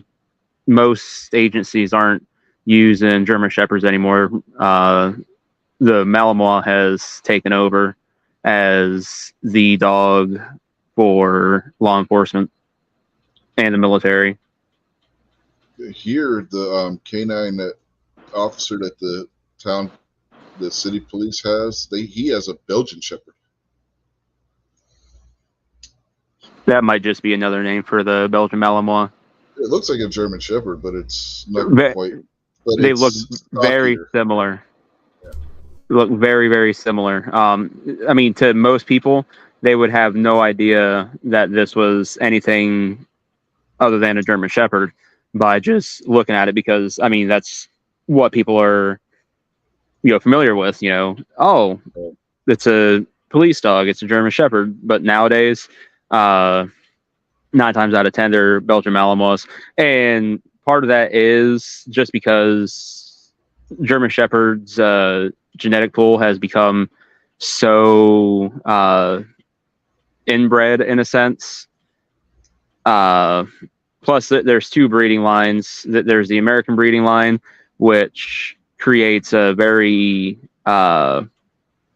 just pushover German Shepherd, or there's the true European breeding line, which creates the traditional batshit crazy German Shepherd, which is what you want for law enforcement or anything like that. But again, those breeding lines have been so overdone and everything. It's kind of tainted the gene pool now. I think that's part of the reason that agencies are switching to the Malinois. But not only that, but the Malinois are so damn smart. My cousin actually has one. She picked it up from a breeder in Michigan, I think about a year ago now. But that thing, it's always thinking. Love the dog. Like, when my 2 oldest dogs go, I'm seriously considering getting one. But that's one of those dogs where if you don't have a lot of experience with dogs, you should not get one. If you don't have a lot of experience training dogs, don't get one. If you don't have a lot of room and time to devote to it, to let it unwind and de-stress and not be bored, don't get one, because it's gonna fuck shit up.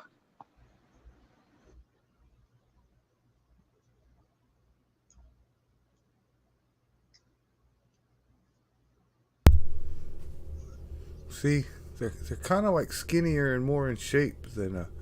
See, here's a German Shepherd. These dogs are like not as furry.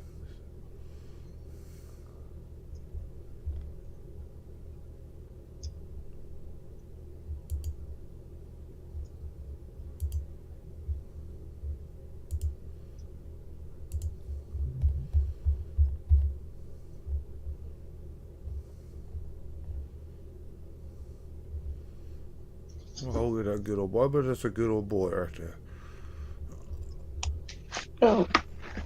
An asshole dog, I can just tell you right now. That's a troublemaker. Yeah. There's a troublemaker. This one could be probably a little mean, but I bet he's pretty loyal. This one is stupid as a box of fucking rocks. I'll tell you, that dog will tear your couch into stuff. Look, he's got a red rocket and everything, man. That dog, 10 years old, that dog, just go ahead and put him down. Nobody's taking him home. But these dudes here just look like, Yeah, they're tired of sitting still already, man. They're ready to do something.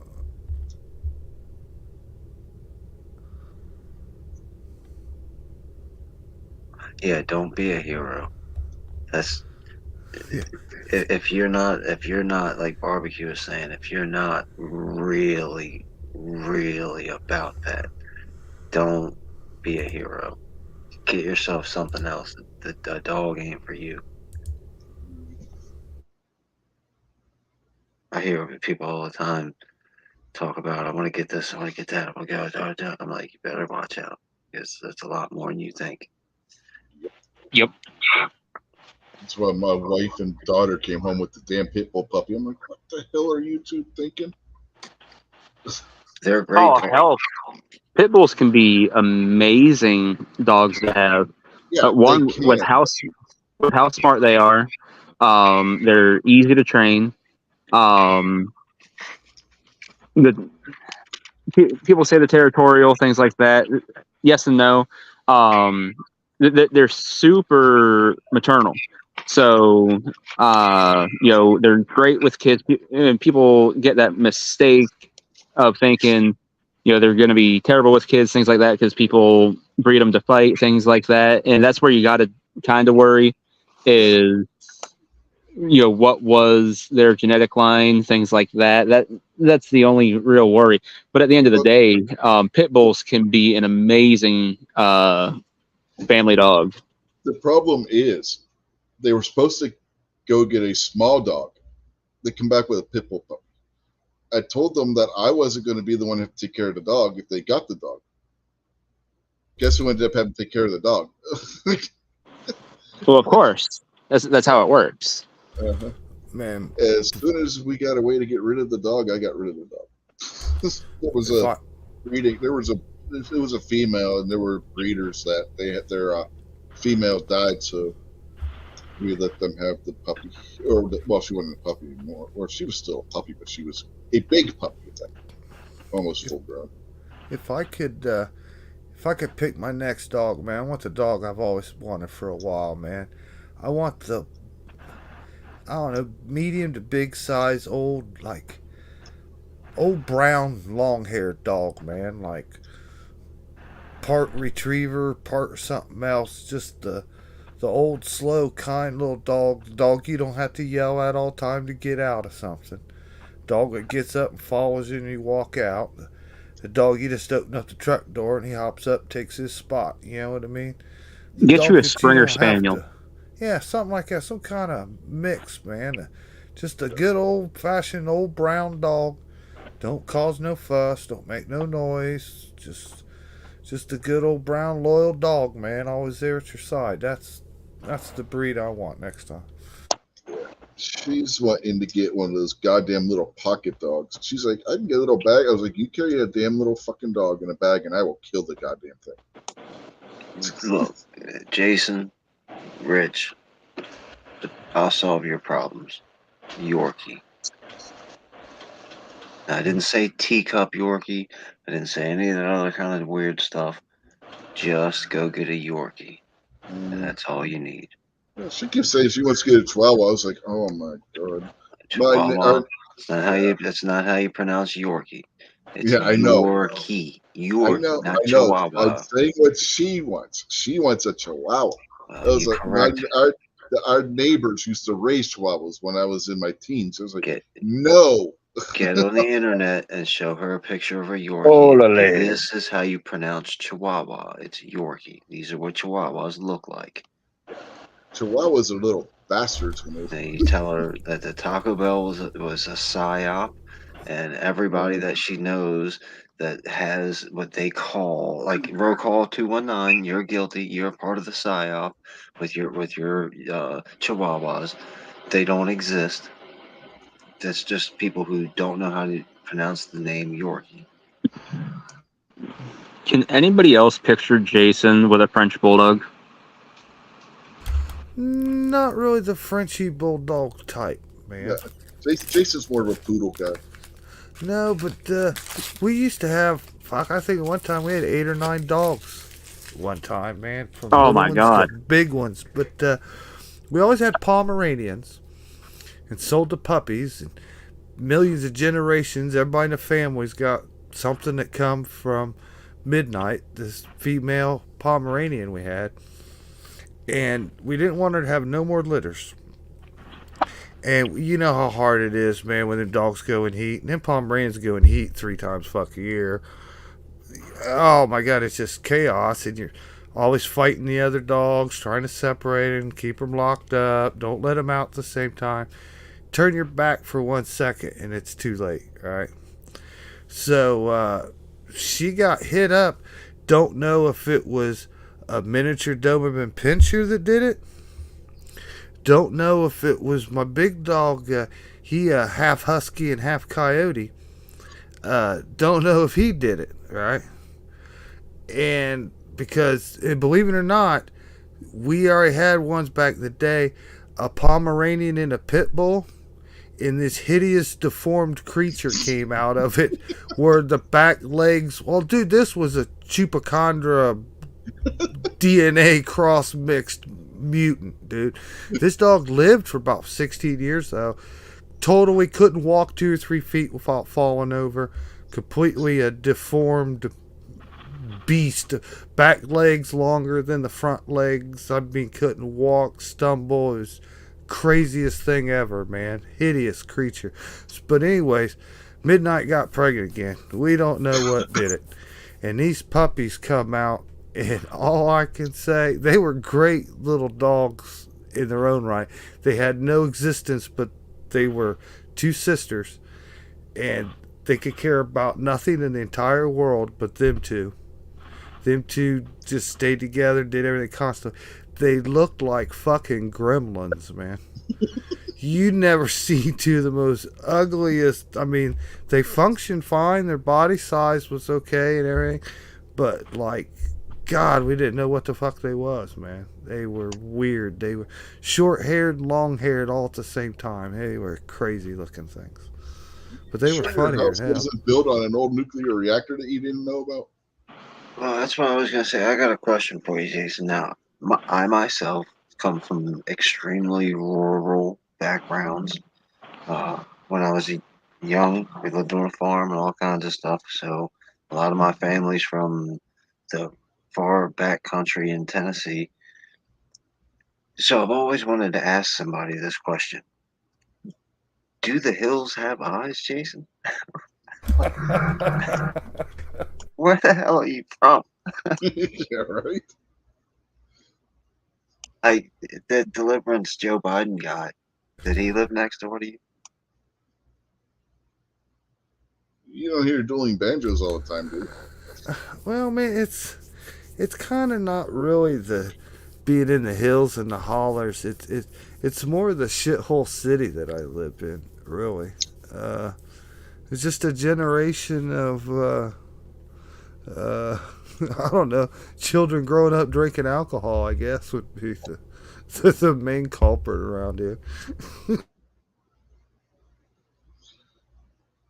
So the kids are going around drinking alcohol, and that's because you have weird-looking dogs. I don't think No, those are. no, that was us, the adults. Now we were the children that grew up on alcohol. That's why people Maybe from it this wasn't the dog town that are a got. little Maybe it wasn't off. the dog that got your little doggy. That's why it came out all before. That was Uncle Joe. Oh, I tell you, that was they named that dog Grace. That was the most hideous monster you ever seen in your life. It was completely mentally disabled, completely mentally retarded. I mean, there was no normalness. Dog. Remember that movie Basket Case? This was like Basket Case in a canine form, man. It was hideous.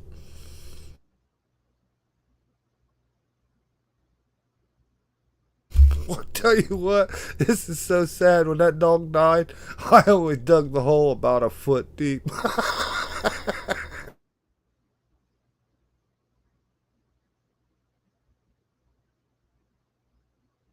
I didn't put no effort into it. I was like, fuck it. Here's a Young Guns reference for you. Couldn't you just kick some dirt over top the dead body? Like, remember when they gave the guy a proper burial and just started kicking rocks on him? Yeah, yeah, kicking dust on him.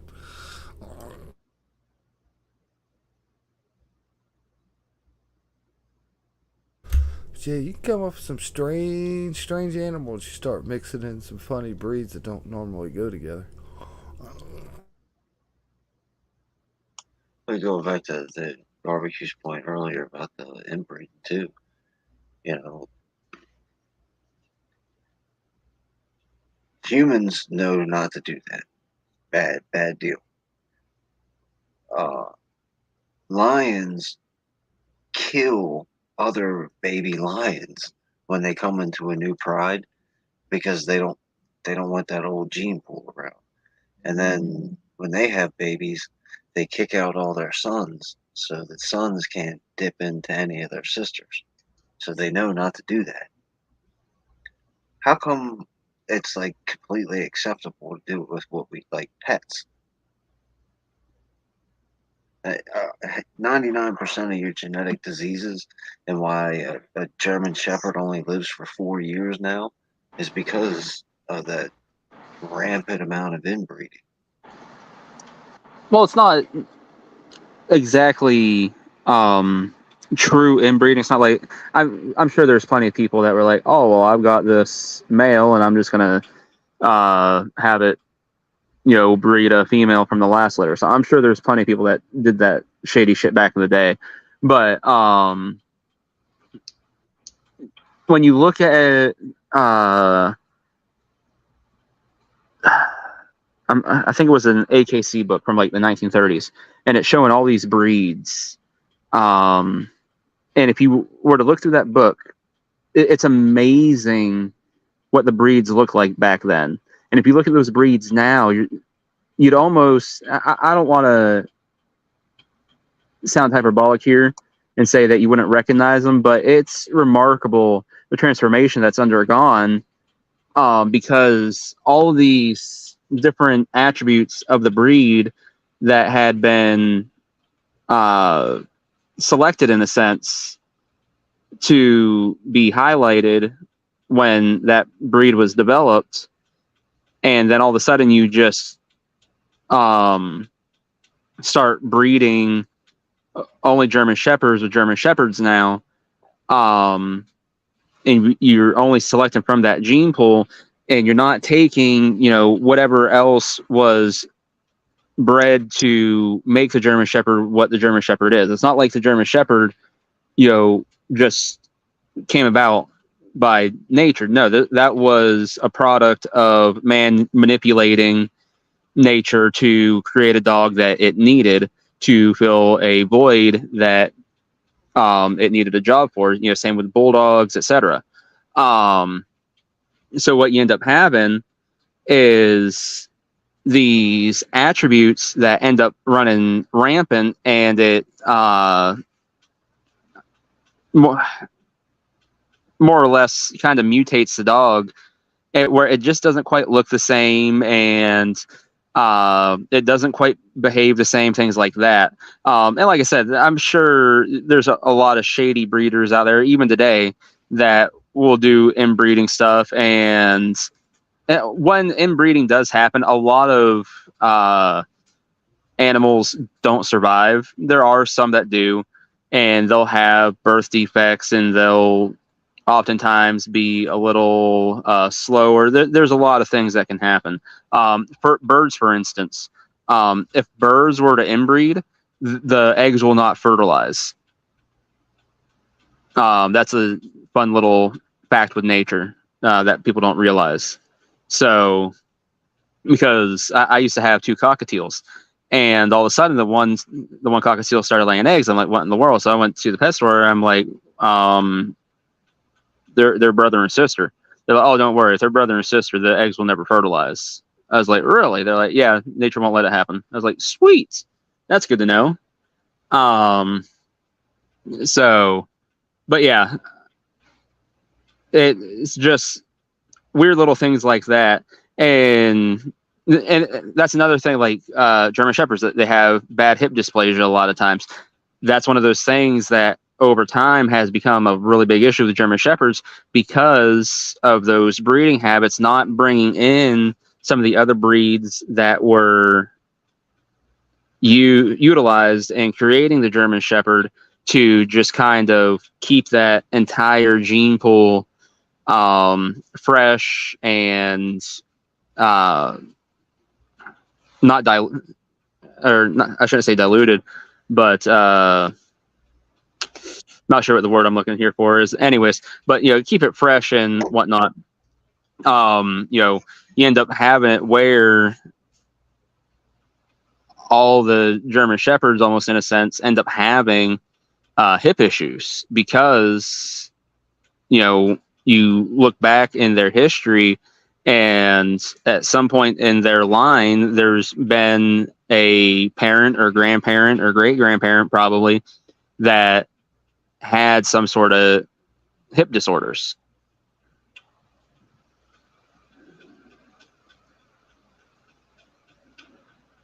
Yeah, if you go, I'm not the AMC book or whatever, but I remember seeing, I don't know if it was the same thing, but they had the one that stands out and that everybody knows about is Spuds McKenzie.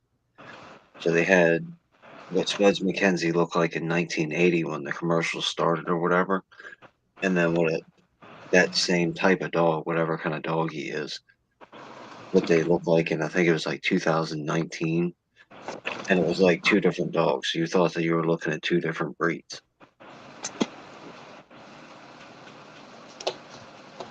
Yeah, and like if you go back, like I said, I'm pretty sure it's the AKC book from the 1930s. If you look at, I'm trying to think of what dog it is.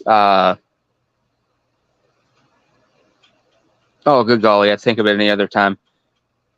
The dog Beethoven. Oh, Saint Bernard. Thank you. Yes, Saint Bernard. You look at Saint Bernard in that book. I mean, gorgeous, absolutely gorgeous dog. And you look at Saint Bernards of what they are today, and I mean that's two different animals. That one is a very extreme difference.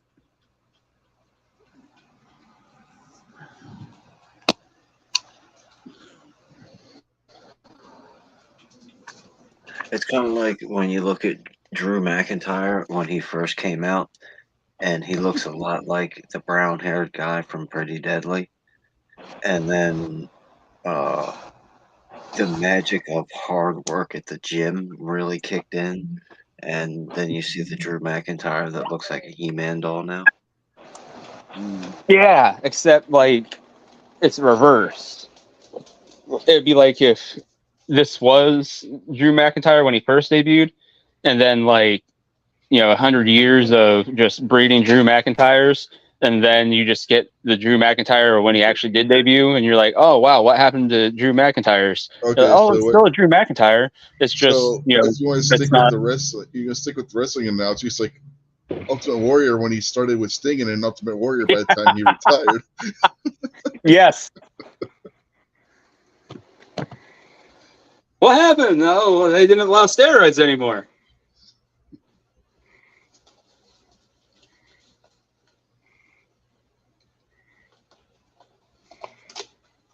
I think I'm gonna have to get me some of them steroids, man. What did you think of that photo, Rich? It looked like the Hulk standing next to King Kong. It was ridiculous, wasn't it? Yeah. Yes. Kingpin said something, but it looks like somebody standing next to King Kong, and I'm thinking it looks like the Hulk standing next to King Kong. If you had the Incredible Hulk standing next to King Kong, that would be the Ultimate Warrior standing next to Sting in that picture. Well, that's what I said. I said it looks like a large man standing next to King Kong. Yeah, I knew you said something along those lines, but it was apropos. And it was the first thing it first thing popped into my head when I read your comment was the Incredible Hulk standing next to King Kong. Yeah, like Lou Ferrigno as the Incredible Hulk. Like, yes, what the fuck are they thinking? Like, they should have got friggin' Ultimate Warrior. Well, I don't think he was around yet. I don't think so either, but still. Yeah, he was probably like 9 years old at the time. Yeah, that picture was from like the mid '80s. Yeah. Incredible Hulk show started what, late '70s? They could have waited 10 years. But just think about that too. When the Incredible Hulk debuted, Lou Ferrigno was considered a phenomenally fit, big, huge dude. Mm-hmm. Yeah. Nowadays, Lou Ferrigno is like your average gym guy. Oh, What I friggin' mean by average gym guy, I mean average gym guy, not average guy that goes to the gym. Mm-hmm. yeah, and friggin' I mean, I love hearing Schwarzenegger talk about these mass monsters and stuff, and he's like, the fact that these guys are winning Mr. Olympias and whatnot, he's like, it's a joke. He's like, they can't complete basic poses and whatnot. He's like, the vacuum. He's like, these guys can't do the vacuum pose anymore, and it's true, they can't. They walk out and they've got these distended friggin' stomachs that they look like. I mean, their mass that they have is impressive. I'll give them that, but with the way their stomach is distended and everything else, it's kind of off-putting and a bit disgusting, honestly. Well, a lot of what they got too is Arnold Schwarzenegger back then was putting up at lots of weight to get to his size and all Yes. the drugs and all that kind of stuff. Now what guys are doing is they're coming out a lot more cut because they might have, 15 different Oh, bulges on their bicep from the way because they've got new workout techniques and new diets and new drugs to do. But it doesn't mean that they're lifting 100-pound curls like they used to do. They might only be doing 60-pound curls, but they just look a whole lot better. Like they're a lot more lean and muscle toned, not necessarily stronger.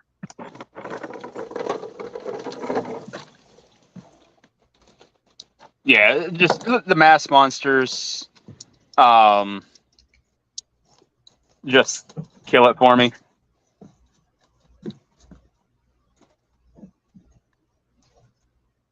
I think Finn Balor's, believe me, I'd imagine Finn Balor's extremely strong, but I'd imagine that he doesn't lift a whole lot of heavy weight very often because he walks out too cut up to be doing heavy weights, high reps and stuff like that. So he's probably doing heavy weight and he's doing rep work because that's what's going to make you like develop like to look like you got muscles. And again, I'm sure Finn Balor has a pretty nasty workout routine, so I'm not disrespecting Finn Balor at all. Oh yeah, let's say Finn is friggin' shredded. It's insane. Actually, I think they had showcased his ab routine. I was like, oh my god. Yeah. Yeah. Go ahead. Sheamus has channel on YouTube where he shows him doing the different wrestlers' workouts with them, hmm and it's insane the workouts of some of these Yeah. guys and Yeah. girls are doing. But like I would imagine that Braun Breaker's workout style and diet is considerably different than Finn Balor's. But Braun Breaker's huge. Braun Breaker's a big giant man. Finn Balor just is a lot more like barbecue said, shredded. Yeah. Looking at Braun Breaker, a lot of that's probably genetics too. If you look at his That's what I was dad and gonna uncle. say. You look at his dad and his uncle. A lot of that is just genetic gifts. Mm-hmm. Yeah, it's like if you've ever seen Braun Strowman and his dad, or Brock Lesnar and his dad, that's a lot of genetics there too with them. Yeah, and that's one thing though, and I think that's one thing that does get overlooked is a lot of people will say, "Oh, those guys are just genetically gifted." Yeah, absolutely, they're genetically gifted, but they still have to put in a shit ton of work to get anywhere that they want to be if they're like that. Braun Strowman used to be a big fat guy. Oh yeah, he was. But before he became the monster of all monsters, he was just a big fat guy. Well, yeah, he was the world's strongest man competitor, and those guys, they're not necessarily going and doing a lot of cardio as much as they are just pure strength training to try and lift ungodly amounts of weight. Right. And Strowman, the way he got that big was throwing on massive hay bales and shit on Oh the yeah, farm. He grew up on a farm. He was throwing, I'm not talking about like the rectangular hay bales. He was moving the big hay bales by hand. Him and big his old dad round would bales. push. Hey Yeah, man, him and his dad would push those things. I grew up on a farm and I hummed hay bales, like the square ones, not the big round ones. But my 50-pound body was lugging around 50-pound hay bales, and I only weigh 150 pounds right now. So don't Yeah. tell me that a hay bale makes you Well, you don't have the genetics six that he foot does eight, either. 400 pounds either. I mean, Probably there's a lot that plays into it. If you're just Yeah. because it depends on the farm they were running. If they were running a dairy farm, we'll guarantee he was drinking raw milk straight from the friggin' Mhm. cow. They were going and milking it and tossing it in the fridge. There was no pasteurization. There was no any BS. That was good, whole stuff right there. Then you figure they're having that friggin' breakfast, lunch, dinner. Who the heck? I'm trying to think who it was. Professional football player was just talking about it. His dad, for I think it was like a year, made him drink a gallon of milk a day.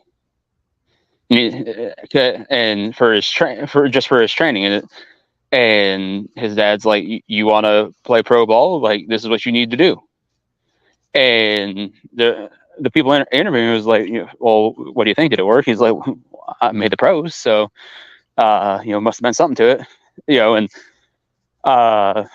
you look at farm kids that grew up like that, where what do we have to drink? We had milk, we had water, and only thing they have to do is go out, sling bales, fix fence, and push around cows and horses and animals that are quite literally upwards of 2,000 pounds sometimes.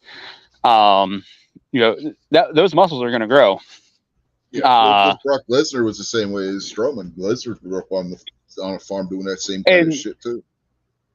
And to Kingpin's point, Kingpin might only be 150 pounds. Likewise, I know plenty of farm kids. So I'm still trying to figure out if that's friggin' fireworks, if that's thunder, because we've been having thunderstorms too. Yeah, I didn't grow up on the farm. I grew up helping out on the farm plenty. But I know farm kids that just grew up on the farm, and they're 150 pounds, and by no means, if they grab a hold of me, I'm like, oh shit. Uh-huh. I mean, a buddy of mine, his kid, at 13 years old, this was, I don't know, probably 5 years ago. Yeah, probably about 5 years ago. He would have been about 13 years old.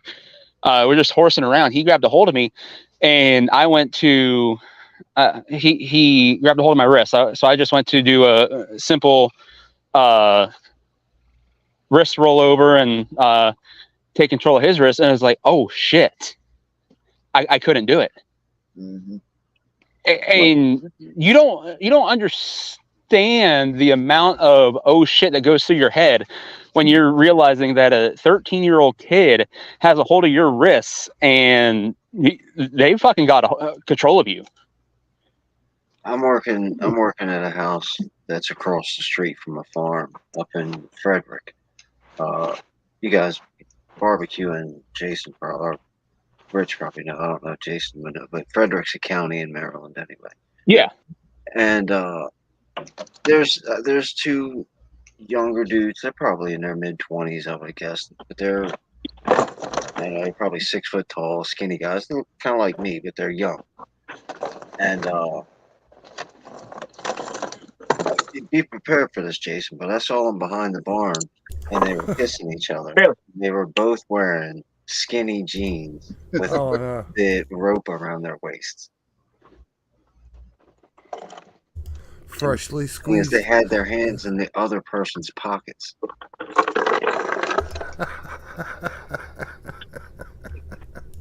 shit happens. Mhm. They say I'll make fun of them in public, but friggin' out in private, nope, because they whoop the shit out of you. I'd mowed him over with a combine, man.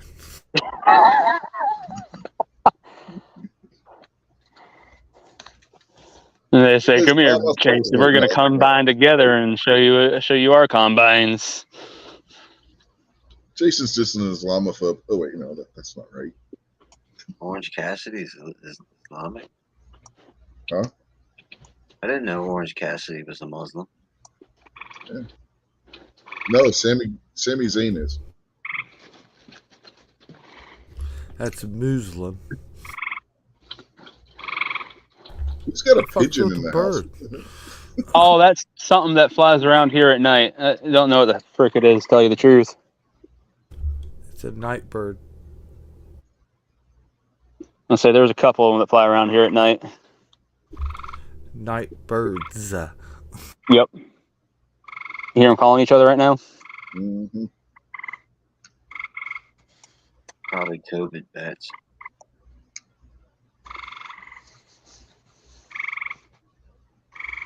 But yeah, that's the one thing. Like when I was in high school and stuff, we go play a couple of the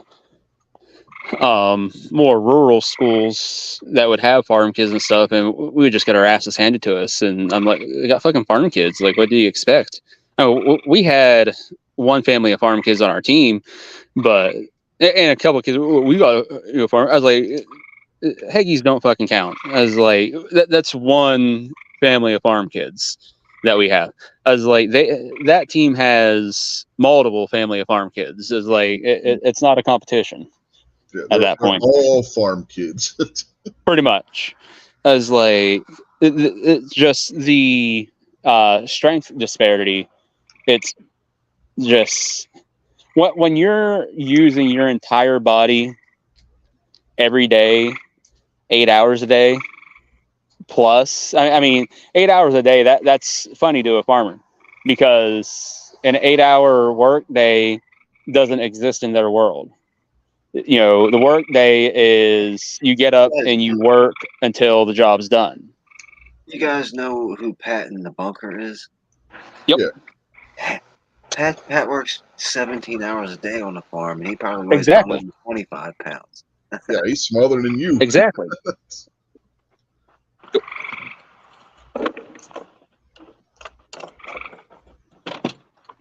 And that's my whole point. And that's why I said, 8-hour work day. That's why I was like, what am I talking about? 8-hour work day. And say, when I would help out on the farm, we'd show up 6, 7 a.m. to, whether it was baling hay or, fix fences or it didn't matter what the hell. If, there was help that needed on the farm, you were showing up and you were doing it until the friggin' day was done. And if it wasn't done until 6 or 7, then it wasn't done until 6 or 7. If it wasn't done until 8 or 9, it wasn't done until 8 or 9. And that's the kind of work days that farmers put in year round. And one, it's taken for granted by society in general, but two, our government, for sure,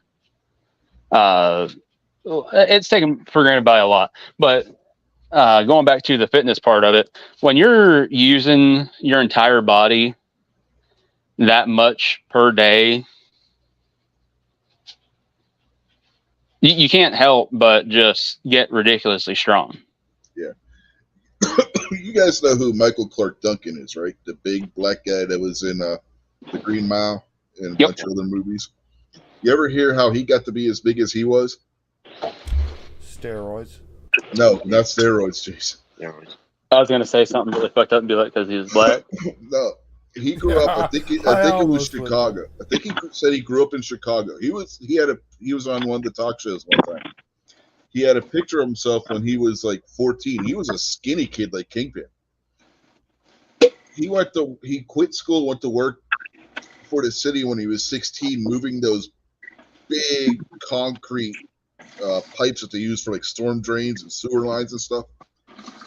And he said all of a sudden he started moving those things around. He just started bulking up like crazy when he got that job. Says here on Wikipedia, his great-great-great-grandfather's name was Prime.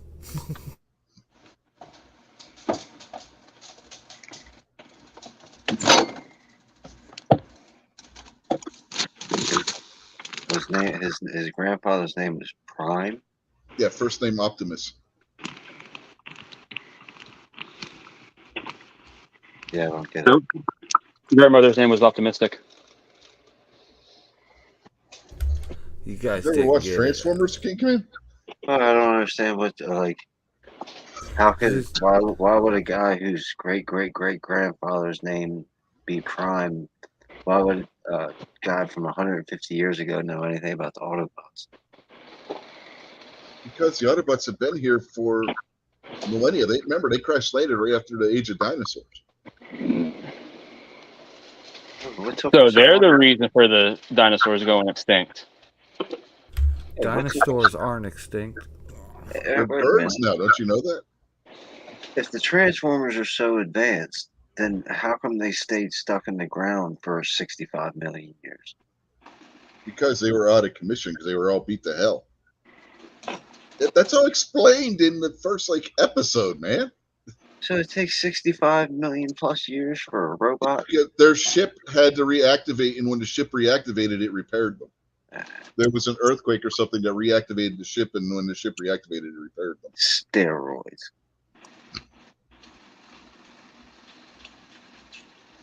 Wouldn't it just been easier if they got frozen and then thawed out? But there was some later in the laser season. I think that it was either in the comics or the show that happened with them too. This is when they had gone back out into space. They found some that were frozen somewhere.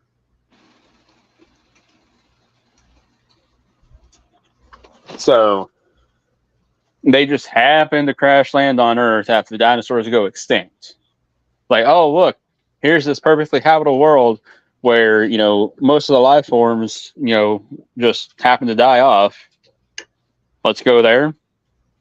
Seems a little fishy. Like They were couldn't fighting in hyperspace and stuff, and that's where they came out of hyperspace and crashed. Or they didn't just happen to, crash a giant meteor into Earth and kill off all the life forms themselves. Well, no, there were life forms already that were there. It just wasn't dinosaurs. This was like the transitional period between dinosaurs and mammals. It sounds a whole lot to me like the Transformers and climate change are the same. Yep. Yeah. Yeah, they did crash into a volcano. Global warming vehicles.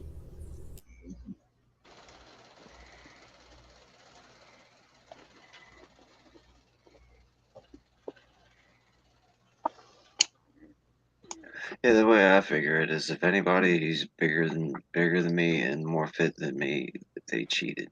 So there it is.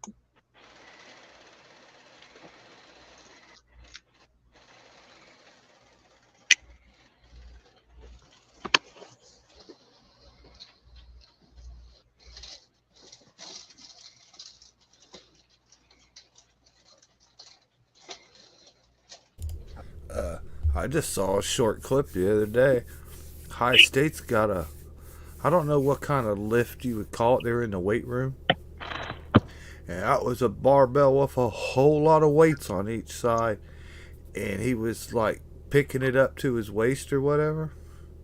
Setting it down, picking it up to his waist, set it down 4 or 5 times. It was 400 and I think 75 pounds. Now this wasn't one of the big eaters. Yeah, this wasn't one of the big eaters on the team, son. This was a wide receiver. I was deadlifting 550 when I was a sophomore in high school. Let me go look at it. Maybe it was more than that. But everybody was freaked out about it. Maybe it was more than that. Let me see. The only time I ever did the deadlift is when we had the one year we got a bunch of money for our weightlifting room, and we got the triangle shape, so you could step inside and deadlift as opposed to picking up the straight bar. Ours was like a hexagon. It might have been that, but you could step inside of it and grab handles and pick it up. Yep. That was a pretty sweet bar. Not only that, but it was pretty sweet too because it added an extra, I think, 30 or 40 pounds to your lift. Okay, this was 575. Automatically. Yeah, 575 is pretty good. I'm still not impressed. Like I said, I was doing 550 as a sophomore, and I was still doing that for 8 reps. Yeah, but Pussies. do you run like a 4.2, 4.3? I don't care.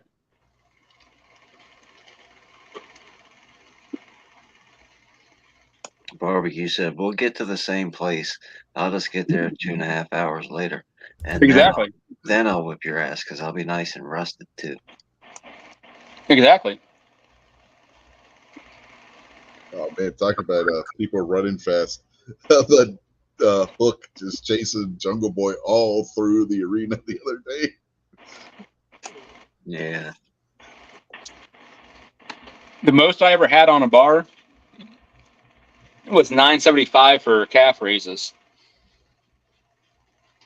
I don't know if they still have that bar or not, but up until the day they got rid of it, I do know it had a permanent bend in it. After that day, I was told I wasn't allowed to do calf raises in the rack anymore, that I had to go do them on the leg press machine.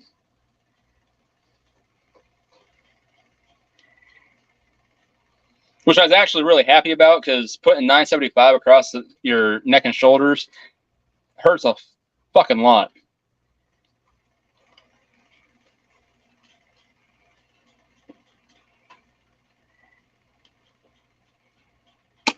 Yeah, our leg press machine only went up to 700, and I would do that standing on my head. Oh, I'm trying to think what the hell my highest leg press was. I think the most we could get on there was like 1400. And then we had to try and like start stacking people on it, and coach wouldn't let us do that. Yeah, the only leg press we had was the universal weight machine one, and it only did 700. That thing was so easy to just push it.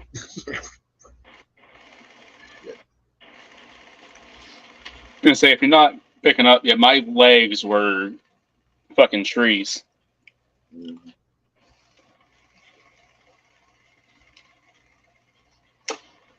I was the opposite of a prison body. Arm day, forgot about. Leg day, all day long. Yeah, that's why I mostly work my legs.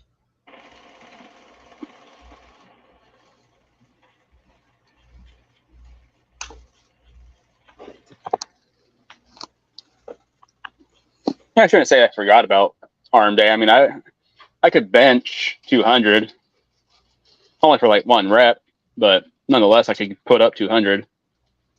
I was never much into doing the bench press and stuff like that. Bench, I couldn't do that at all. I would No, get so goddamn lightheaded on the incline bench. It was unreal. The inverted incline bench, I couldn't do that at all. Hey man, it was the most I could do, but one time I got 150 pounds out of my car and into the house all by myself. Yeah, well, you got her all drunk by yourself too. So I mean, who was supposed to help you get her out of the I car? did. I found her like that. I didn't get her drunk.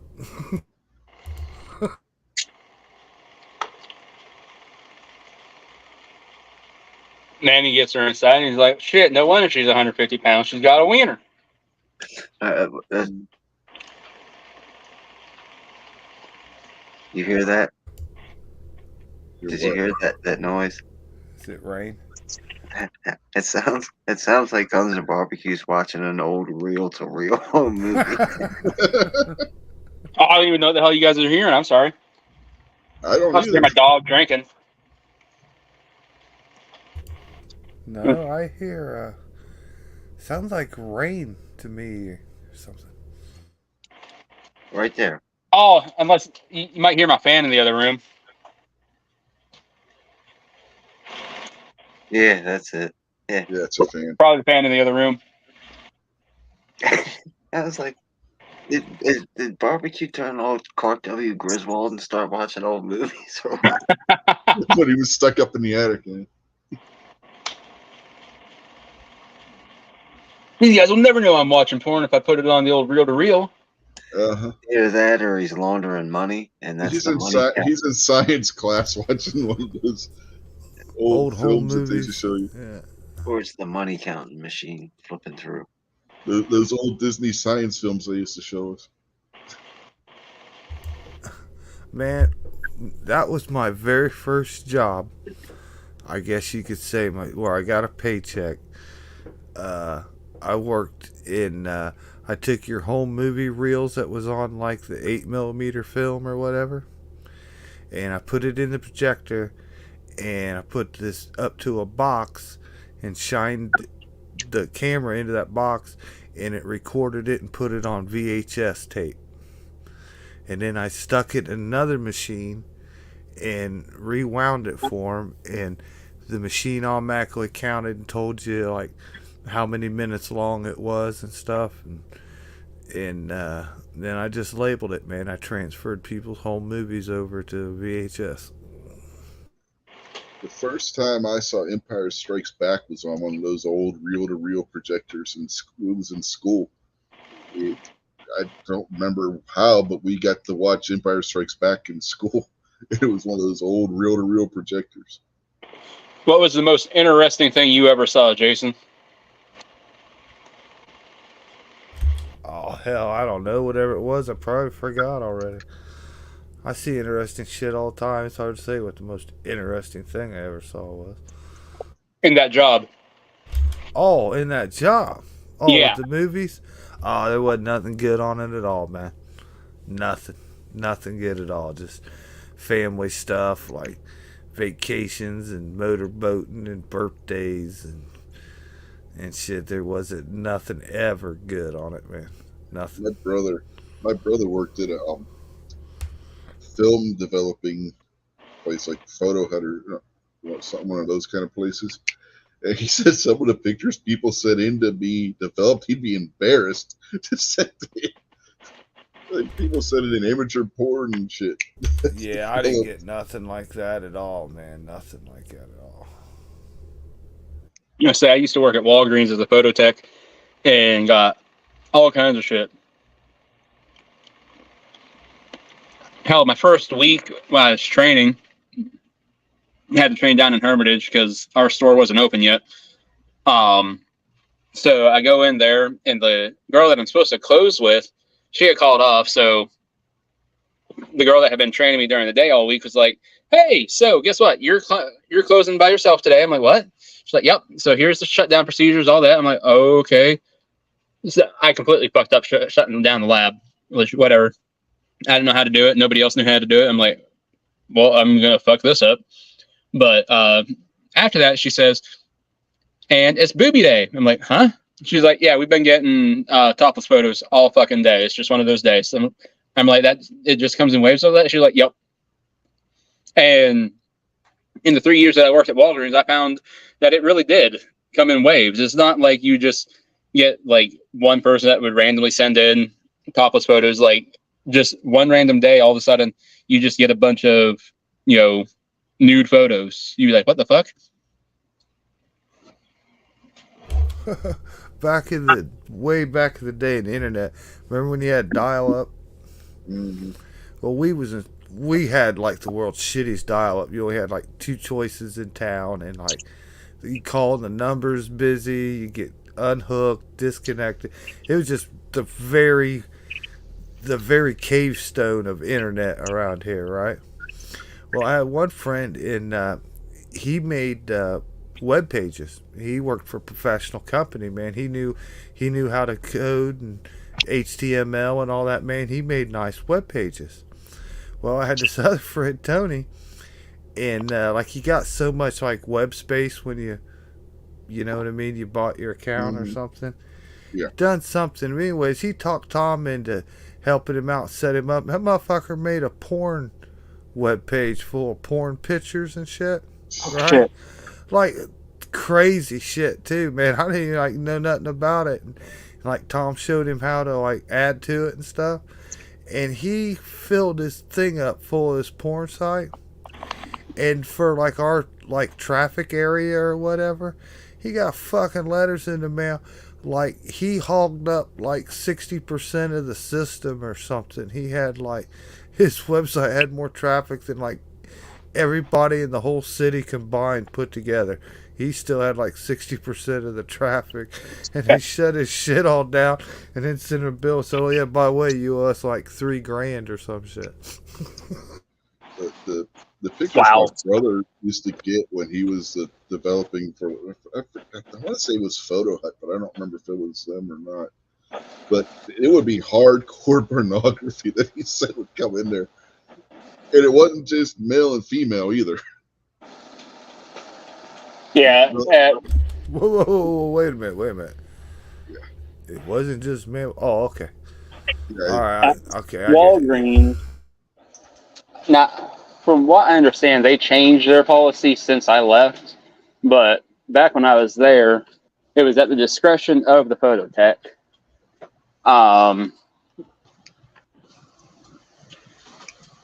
But pretty much nothing was off limits unless it was extremely explicit. Like if it was blatant hardcore porn, like penetration, shit like that. oh yeah, that's we weren't what he supposed. would. That's what he said that they would get, and it would be straight, gay, lesbian. I mean, he said there was all kinds of that kind of shit that came in. Yeah, like we weren't supposed to print anything like that, but anything else, it was at the phototech's discretion. So, like that day that I was training, and I get told it's booby day, so have fun. I'm not kidding you. I spent 6 hours standing at the friggin' machine, just clicking through because all the photos would come up in pages of 6. So you have 6 photos to a page, and you might have to adjust them to keep from cutting off somebody's head or something like that. But for like 6 hours, I'm just looking through somebody's wedding photos, and apparently, like the entire family's just really comfortable with each other. I guess I don't know because they're like at a nude beach or something for the wedding. Everybody's fucking topless. I'm like I don't know. I don't think I feel comfortable seeing my mother-in-law topless. In the afterlife, you'll have to answer for all the shit you ever did. Nudists are some strange people. That's all I get to say. Oh, it was something else, but My wife worked at a nudist colony. Hey, that kind of sounds all right to me. She worked janitorial at a nudist colony. A nude wedding? Do you imagine how much money you would save? Oh yeah. Like you got 2-3 best men, you're expected to pay for those tuxes and shit. And her bridesmaids all gotta get matching dresses, and they don't get the cheapest, and it's a hassle. And her wedding dress and shit. If you could skip all that, say you could honeymoon in the Bahamas instead of the groom's supposed to pay for the groomsmen's tuxes. Yeah, that's how we always done it. Traditionally, yeah. Oh, I was ripped the fuck off. I had to go pay for my own tux when I was at my buddy's wedding. Yeah, for your buddy's wedding. Yeah, you got fucked. Yeah, traditionally, that's all supposed to come out of the wedding budget. Hell yeah, but if you want me to wear a tux, you're the one paying for it. Yeah, friggin' all the weddings that I've known of anymore, if you're in the wedding party or anything, like bridesmaid pay for their own dresses, groomsmen pay for their tuxes. No. Yep. And say, my, how times have changed. This is bullshit. But this one time, I had this chick bring in a disposable camera, and she was kind of acting funny, but she always kind of acted funny when she would come in and print off photos. And I wasn't thinking anything of it, except this time she's bringing me a disposable camera instead of doing anything digitally. And never before has she brought in nude photos. And she was nice. She's kind of frumpy, was what it was. Wasn't anything that I was interested in. But so she hands me this camera. I take her information, all that fun shit. I was like, all right, these will be ready in about probably an hour or so. And while I am going through all that, I have to give the front register person their break. So I call over to cosmetics because the person in cosmetics was also a phototech, and I was like, hey, Ronnie, can you go over and see if these photos are ready? I was like, the lady should be back in about half hour. And next thing I know, Ronnie calls out Shanice, and Shanice is like, John, we need you to come down here and view these. They're like, well, it's your name on the envelope, so it's your call if we print these or not. I'm like, what in the fuck is going on here? And I look at these, I was like, oh my god, friggin', it's this chick on a bed, and like she's in all these different positions, friggin', just showing everything to the world. And well, about the time that we're having our big huddle around the machine, I'm like, I really don't give a fuck, and Ronnie and Shanice like, these are pretty, hard. I was like, these are no different than anything topless except it's showing the bottom half. I was like, at the end of the day, I really don't care. As like, it is what it is. As like, somebody thought, like, oh, this is going to be hot. As like, it does nothing for me. As like, I don't think it does anything for either one of you. Last I knew, you were both straight as an arrow. I was like, so, other than somebody, maybe being offended, which I could really give a shit less. Is like, what's the fucking big deal? Print them. Well, in that meantime, this girl had come back and sees us all fucking huddled around the machine. So poor girl is just deathly embarrassed, which, who can blame her? There's three, perfect strangers to her, huddled around the friggin' machine staring at her twat. So print off the photos and, give them to her, and she pays and all that, like nothing ever happened. Like a half hour later, I get a phone call from her boyfriend, husband. I don't know what the hell he was. He's like, I'm going to come down there and whoop your ass. I was like, for what? He's like, oh, blah, blah. I was like, first off there, buddy, I was like, your wife, girlfriend, whatever the hell she is, like, she came in and handed that camera to a male photo tech. I was like, what the fuck did you guys think was going to happen? I was like, did you think that I wasn't going to see the photos? Did you think, like, I was like, hello, Think McFly. Yeah, I want to speak to your manager. I was like, you can speak to the manager. She's going to tell you the same thing. I was like, and if I put you through to the manager, Shanice isn't going to be happy with me. I was like, because I'm wasting her time with something that I can handle. I was like, if you want to come down here and whoop my ass, I was like, I'm sure Shanice will be glad to talk to you after you whoop my ass.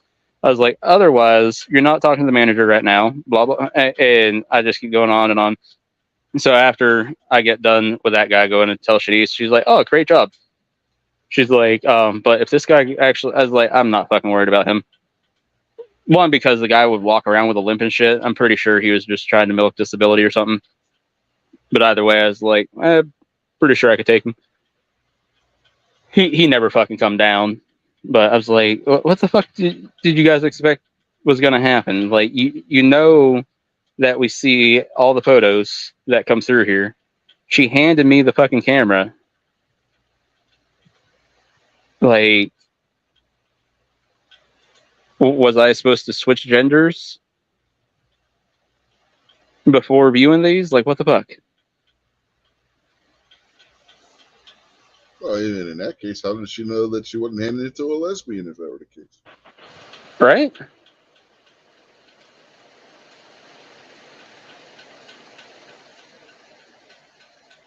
Oh, man.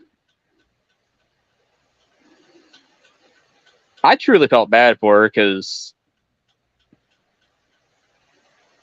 like, looking at the photos, I don't know. I don't think it was something where she was forced into doing it, but I don't think she was entirely comfortable with it either, type deal. Because that's the one thing, like, if we saw anything like that, we would have to kind of be like, all right, do you think this person was okay with this or anything like that? Because if there was something that did look like it might warrant a call to the police, we'd have to, call the police and have them open an investigation if they felt that something was warranted. Yeah, my brother got some of them too. At the shop where they had to call the cops and report, hey, Yep. this person got this in this picture, or they're doing this in this picture. Oh, People I are have, stupid. yeah, and because like there's always that fine line. Like you get ones where people just take a photo of their kid in the bathtub. Whatever, people have done that for Mm-hmm. since cameras have been around. That's no problem. Well, I got this one. I had to call Shanice. I was like, Shanice, can you come here? And she comes to the photo lab. I was like, I don't know what to do about this. And she looks at it and she's like, what's the big deal? I was like, look at it. And then she stops and she's like, oh shit. And what it was this kid. If it's too graphic, don't say it on YouTube. I don't know. This is a good point. I don't know if it would be or not. I mean, you can. Yeah, I mean, you've been around long enough to know that you can push Yeah. the limits pretty far, but don't push the limits too far because they'll give Rich a strike for that. Yeah. But yeah. My brother said the one time when he got home, they had to call the police because there was one of the pictures they were developing. People were taking pictures of their crack stash and coke stash that they were dealing. Like, how stupid are people? Oh hell, I don't even know if we would have done anything about that because, Well, company policy where he worked, they had to. I say it's flour. Well, it was the crack part. Or it's oregano. The crack part was kind of obvious. Probably. Yeah, if you've ever seen crack rock, it's kind of obvious what it is. Yeah.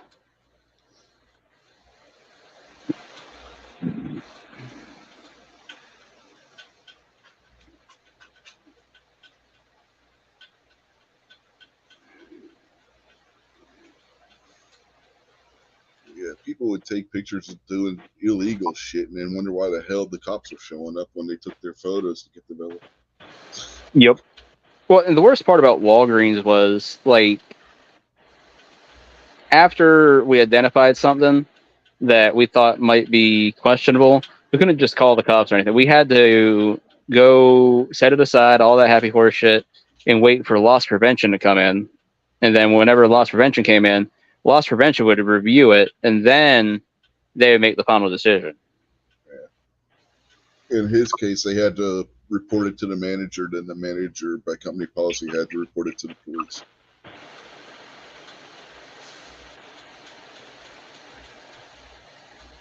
Yeah, the way he would talk, they got a lot of that. Yeah, never had anything that had blatant drugs in it or anything, like drug paraphernalia every once in a while or anything, something like that, sure. Yeah. But blatant drug like that, never. Yeah, they'd get pictures. He said they'd get pictures with people where they'd have like crack pipes on the table and then baggies of crack right next to the crack pipes. It's like, Jesus Christ. If you're going to take those kind of pictures, learn how to use your own dark room. Yeah. Lloyd. The real thing is, why would you take those pictures? Yeah, there's that too. Take a Polaroid and shake it back and forth in your hand for 5 seconds, and it's already developed. But even still, why take that photo? Because at the end of the day, all you're doing is leaving an evidence trail. Mm-hmm. If you ever do get caught. It's the brash. That's why they get caught. They're stupid. Yeah, nobody ever thinks. Yeah. And nobody ever thinks. It's just like anything else. Like whether you're high or whether you're on drugs or whether you stink because you haven't taken a shower for 3 months. Everybody else smells you, but you don't think they do because you can't smell anything. So people just think that they're smarter than everybody else. Yep. Oh yeah, it's ridiculous. Like when I worked corrections, the amount of inmates that would come up and just be BSing with me, and they'd say something. I'd be like, "So what are you doing in here?"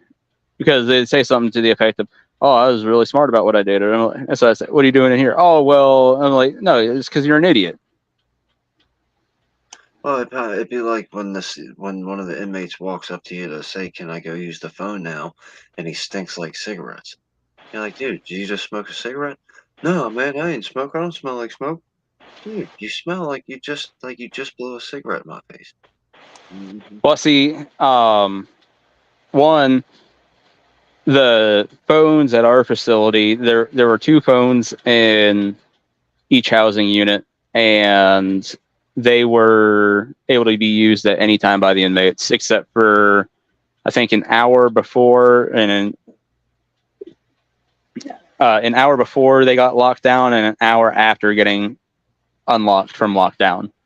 So, and our facility had no cigarettes. Now, the outside workers could have cigarettes, but that's only because people would come and drop them off at their barn. And we were kind of lenient about that. We're like, fuck it, as long as they're smoking in the outside worker barn. Like, if we went in there to do rounds or anything, there would be cigarette butts everywhere. But even when we were in training, we were told, you know what, as long as they're in here, we don't give a shit. If you catch them out in the grounds or anything with it, nail them.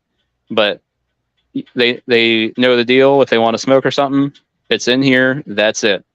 So, yeah, the outside work release inmates could smoke out in that barn.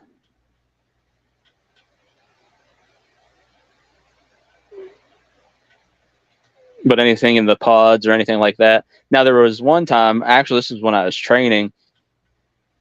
I was still, to this day, I'm still trying to figure out exactly how it would have functioned, but it appeared that somebody was trying to make a bong out of the Monopoly hat and a spring for the, or like the spring for a ballpoint pen.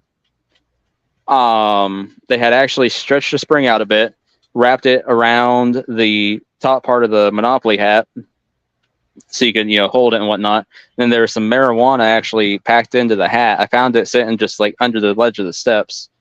Took it up to my training officer and I was like, hey, so just found this. And he's like, what's up? That's a new one. I was like, yeah. He's like, yeah, I haven't seen that one before. He's like, and well, these guys aren't going to be happy when they get the Monopoly game taken away. That's like, all right. So, yeah, still, like I said, I still don't understand how the hell that was supposed to work as a bong or anything. But either way, they had gotten some marijuana smuggled in. You ever heard of freebase?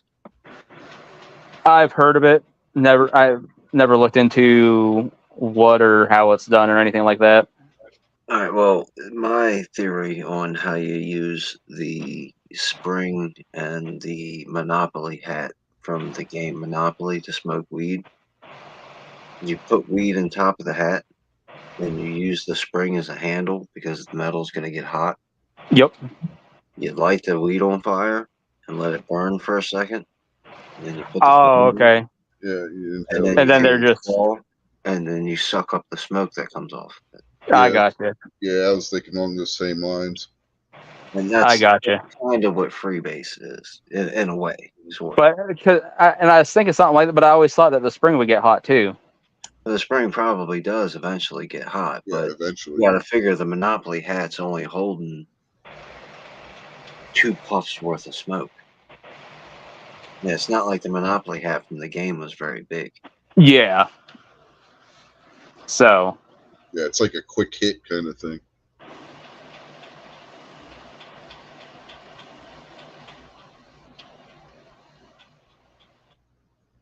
But this is all alleged Susan's predecessor. Yeah, I didn't even think about. There are videos on YouTube about how to do that kind of shit now. So you want to hear? There's pornography all over YouTube. Oh yeah.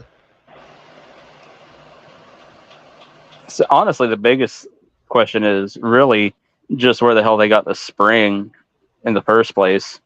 Because I mean, hell, like if they got a magazine subscription, which a few of them did have a magazine subscription, mommy might, get them the Sports Illustrated or something, and have it sent to the jail or some shit. Who knows?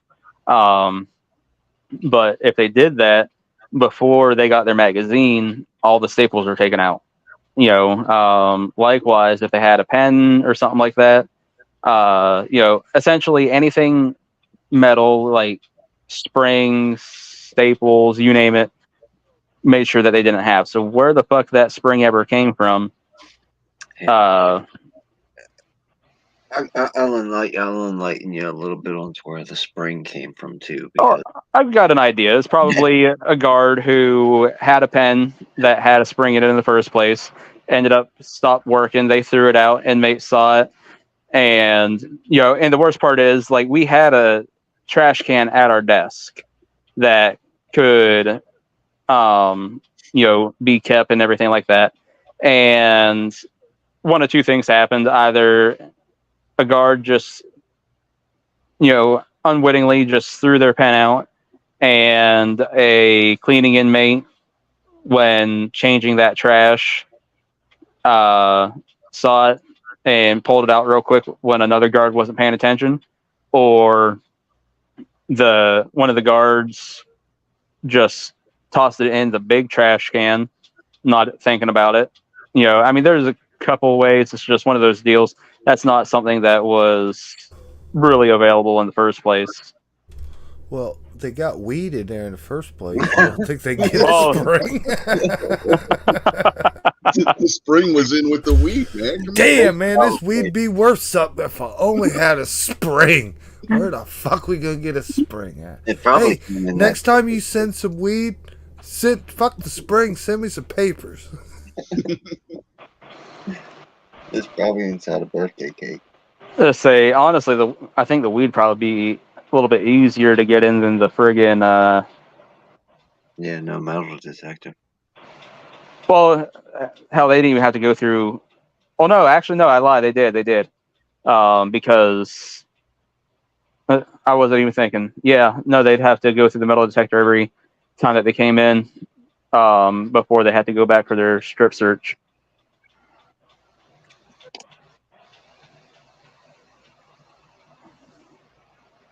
But then again, I mean, with how lax some of those guys in Central Control were, they could have walked right through the friggin' metal detector and went off and just went, all right, hold on, we'll have a support officer come up and wand you. And then the support officer wands them and says, okay, they're good to go. And, meanwhile, they got it in the prison purse and never actually went over their backside, just did the sides of them or something. See, man, you should have stayed working there, man. You should just followed along with the flow, and man, off all that side money from just dropping an ink pen here or there, you could have put your kids through college by now. Right? Fucking no, I love that job, but $8.50 an hour didn't cut it. I heard there's a tri-state cartel of fucking pen smugglers. Professional pen smuggling, yeah. Spring. They drive by and they drop springs in with drones.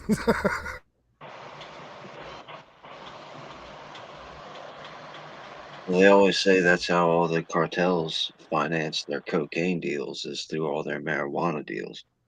Then they finance all their marijuana deals through all their pen spring deals. And it's all really financed through the CIA. Well, that's why. Allegedly. That's why all the inner cities are so bad, is because the CIA dumped all those pen springs down in there and savaged the black community. It's all those ballpoint pens, man. Cigarette lighters and batteries, yeah. Car cigarette lighters. Monopoly hats and. Mm-hmm. That's why your cars don't come with cigarette lighters anymore, man. They took them all and dropped them off. Prisons in the inner cities. Now, Bic and Hitler are almost exactly the same. So, therefore, Have you ever seen the big guy, that little mascot of theirs? He looks an awful lot like Hitler. The big guy, I thought he looked a lot like a Monopoly guy. Yeah. Then the Monopoly guy and Hitler both had mustaches. See? And all of them used pens. Mm-hmm. Huh. Huh. This is an awakening for me, man. I never noticed the pen connection, man. All the dirty, nasty people in history had a pen. It's all a fucking Parker Brothers goddamn controversy. Except for Genghis Khan. How could a spring, which we know is a spiral, metal spiral, that is what's the word I'm looking for? Elastic almost. How could that exist on a round Earth? The With pen gravity? is mightier than the sword. You really want to have your mind blown? You know what else is a spiral? There are flat springs. See? Yeah. Oh it. wow. You know what else There is a went my spiral? brain. DNA. We need to ban guns right away.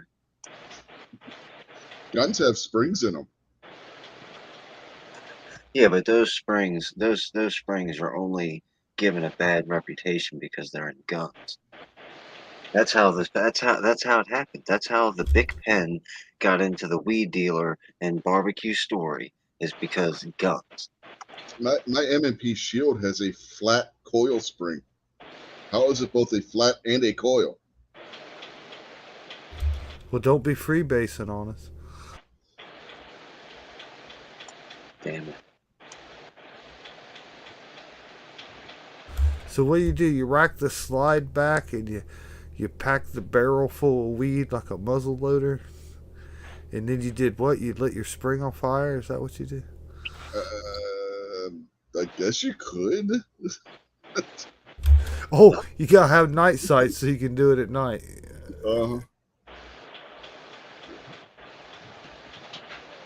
My P365 has night sights. Would that be like the ultimate bong to make for like a pothead that's just really into the 17th and 18th century stuff? Would just be like a flintlock bong? Yeah, man. All you gotta do is pull the trigger and it'll blow your mind. You've seen Platoon, right? I mean, you had Willem Dafoe was shotgunning Charlie Sheen through his freaking M16. Oh, that's right. Yeah, I don't know if it was actually a thing or just a Hollywood and then became like an urban legend. But apparently, guys used to take and smoke weed to their shotgun. Like you pack one end and put your mouth on the other and light it, and use the shotgun barrel as your pipe. Hopefully, they were smart enough to unload the shotgun first. Now there's where I'm not sure about the urban legend, because then the story always is they didn't forget to take the round out. The round cooked off and shot him in the head.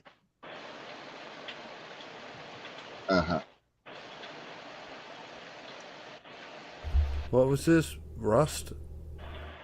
Yeah, it's on the side of rust. But would that actually get the round hot enough to cook off? I don't What think what so. get it hot enough to cook I don't off? think so either. Cigarette lighter? I don't think so. Well, you're also talking about a shotgun round too. That's got a plastic casing on it. Were you watching 1,000 Ways to Die, Kingpin? Well, I'll just tell you this. I happened at one time had a 50 caliber shell. Not like, I don't think it's the same cartridge as the 50 cal Barrett rifle now or whatever. This was an older military, gigantimous, hugeimous, like aircraft fucking bullet. Yeah, it's the same round. That's the Okay, same thing? All right. Yeah, it's the same Anyways, round. I had a 50 cal bullet. All right. Pulled the bullet off and got all the powder off of it. And I had it for years, and it still had the primer in it, you know. And I wasn't even into guns, didn't know nothing about nothing, but I went to figure, well, that's probably dangerous. I didn't know, man. I was afraid that primer in there would blow up just like a bullet would blow up, right? So I had a gas stove, and I went and turned the burner on just on the grid and the flames, and dropped that shell on there and took off to the other room, and it burned on that fire for a good 5 minutes before it popped that primer. But it did pop the primer out of the case and put a hole in the wall. But yeah, it cooked on that fire for a long time to where I didn't think it was even going to go off. A cigarette lighter will burn about, according to the internet, a cigarette lighter burns about 4,000 degrees. The problem with, I think, cooking off a round with a cigarette lighter is they're not designed to be held down for a very long time. Yeah, that No. brass won't go to 4,000 degrees. It'll, Right. So the yeah. lighter will probably, the gas will probably suck back into the lighter and blow up in your hand before you cook off the round. Yeah. It also depends what kind of lighter you're using. Like if you're using a Bic lighter, yeah. But if you got like a Zippo or something, it's gonna be that's a different kind of So lighter. if you hold down a Bic lighter too long, what will happen is that because I've done this just to see what would happen. Um, the metal parts that are up on top and everything, they just start to deform. Well, the metal part doesn't start to deform, but the plastic that it bites into and holds everything together starts to deform, and it just like starts to come apart. I, maybe it happens different ways, but I think like what you're thinking about a rifle cooking off a round, you're thinking like about a military gun or something that was on full auto and it got real hot and it jammed and it stopped, and you got to sit there and wait to see if it's going to cook off or not. I think what's probably happened is you pulled the trigger, that primer already went, but that gunpowder didn't go or something. You know what I mean? In the heat that will transfer into that casing from that hot ass barrel, I think it's going to cook off set off the powder, not necessarily the primer. You know what I mean? Because I saw in annealing, you got a flame annealer for your brass. I watched Eric Cortina see how long it took to pop a primer out of a case, and he had two propane torches on it because you can't time it long enough to get there, but you pretty much got to get that whole case. Like you anneal brass, you get the very tip neck of it start to glow red, and then you move on to the next one.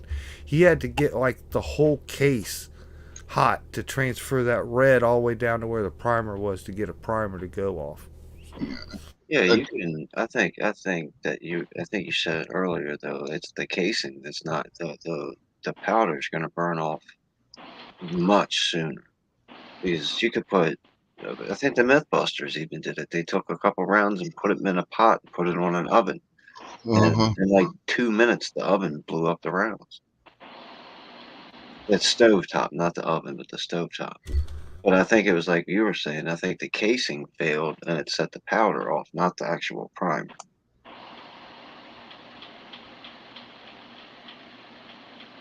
Yeah, the stove is also going to uniformly heat the casing. It's not going to be like just one spot with like a lighter. Yep. And it also depends on what powder you're using. Like if you're using a black powder or a black powder substitute, they're much more unstable than smokeless powder is. Yeah, So you might be more inclined to set the powder off that way than if you're using a smokeless powder cartridge too. yeah, I'd say the powder is what's the most flammable because the powder is the accelerant. It's the fuel and Mm-hmm. everything. The primer is the ignition. Right. It's got a lot of, I don't even know what's in a primer. I know it's a bunch of nasty Yeah. stuff, Yeah. but it's A got a primer bunch is of stuff, chemicals in it, and this and that to make the spark. But the actual the fuel for everything is the powder. So the powder's got to be like the most flammable yeah. of the A bunch. primer is basically a blasting cap in miniature.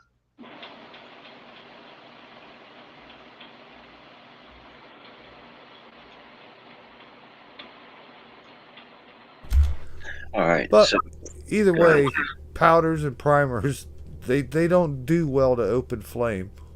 No. My thinking, and we've talked about this plenty of times before, making your own primers. Yeah, I, it's not I, really under, feasible. I understand. I understand that what I'm about to say has got lots of flaws in it, but you can't figure out how to make French toast until you start trying. So What if you made the primer out of a flint? So that way, when the firing pin struck it, it still caused it to spark, which would still set off the powder, which would still set off the round. Not Now, necessarily. right It's, now, here's where you guys get to tell me exactly how wrong that is, because I already know a bunch of ways that it's wrong. I'd just rather have you guys tell if you shoot a flint, flint is extremely fragile rock. If you shoot a little sliver of flint where the primer should be, you're just going to break it into pieces.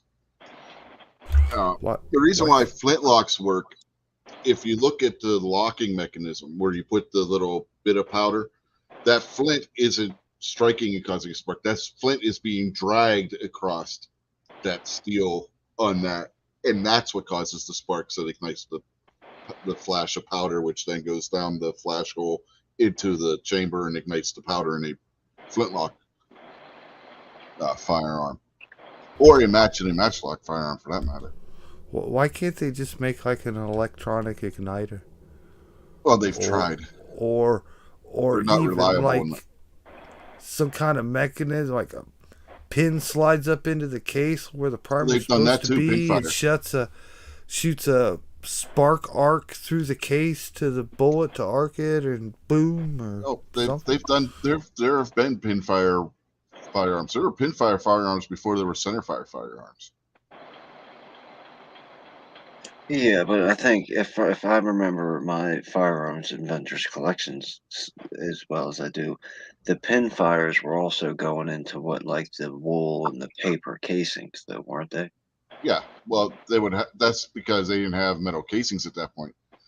But there were pinfire firearms way back then. The first repeating firearms were pinfire. I think another flaw to mine, going with what you were saying, the flint being so fragile and brittle, the firing pin would have to be set far enough back to where it wouldn't just go right through the hole and get stuck in the casing. Because then it's going to tear your extractor apart trying to get it off, or it's going to rip out your. It's going to be bad. Then you've also got the potential if the firing pin doesn't go far enough into the hole, it does spark the how much of that powder is going to come back out that hole where the primer is supposed to be, as opposed to going forward where the projectile is. What about this? You know the primer's got chemicals in there, and when you punch the primer, it exposes, it opens up the one, and there's a chain reaction, and you get a spark and ignition. In this whole world, is there not like two types of like liquids that once they combined, you get an explosion, like from that? Like, Yeah, but couldn't they they've got like the fill your primers with, part of it that liquid and yeah, but part of they it the other part, and then you break it and boom? yeah, but then you're looking at the fragility of the substance that has to be to hold those chemicals to where if you drop around, boom, your round just went off because the primer set off because you dropped it and it broke those two little valves Oh, holding those chemicals. duck you sucker! There's got to be a way to make primers. I'm not. I will not believe. I don't care how much you guys keep telling me that it can't be done. Oh, it can be done. I mean, otherwise they wouldn't have them. The major companies won't be able to make them because nobody would have invented the damn things. Well, The yeah. I mean, problem, the problem, spaceships are makeable too, but we can't make spaceships in our garage either. Now Elvis Ammo made primers, reloaded primers, and he's got some videos up out on it. He worked on it for a little while, tried a couple different things, and he eventually got it to work.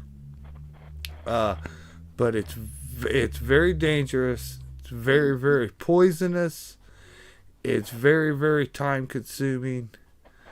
And it's just not practical. Is it yeah, possible most if we were like, if this was like the days of the Walking Dead and you just gotta make a bullet to kill Negan or something?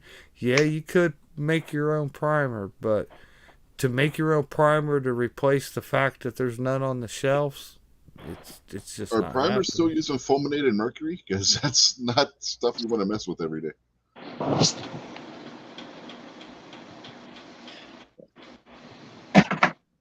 don't know what they're made of. I just know that you guys are all made of jelly because none of you have started making your own primers yet.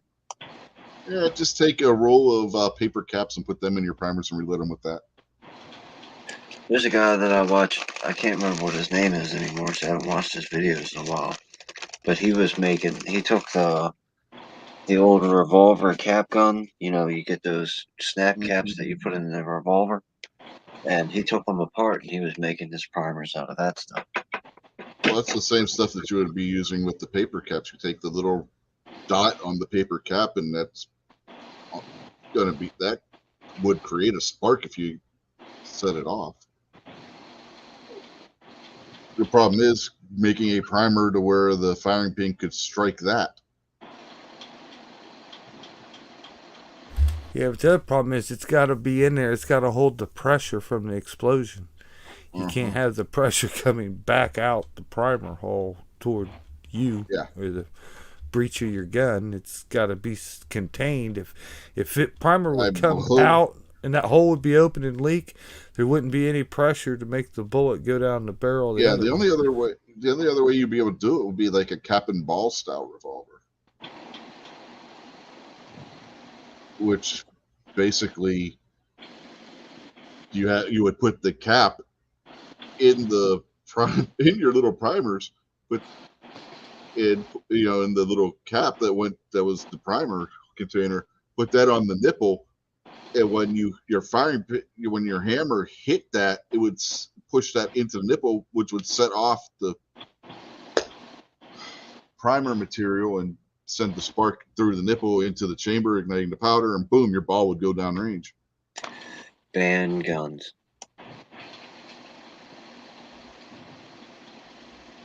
Everybody be walking around with percussion cap pistols again.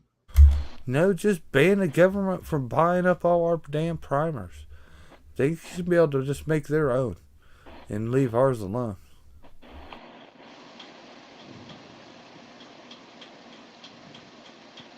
My friend asked me that the other day. We were talking about ammunition and stuff, and he was under the impression that like there's a factory full of Marines making military 5.56 and military 9mm. Who said that?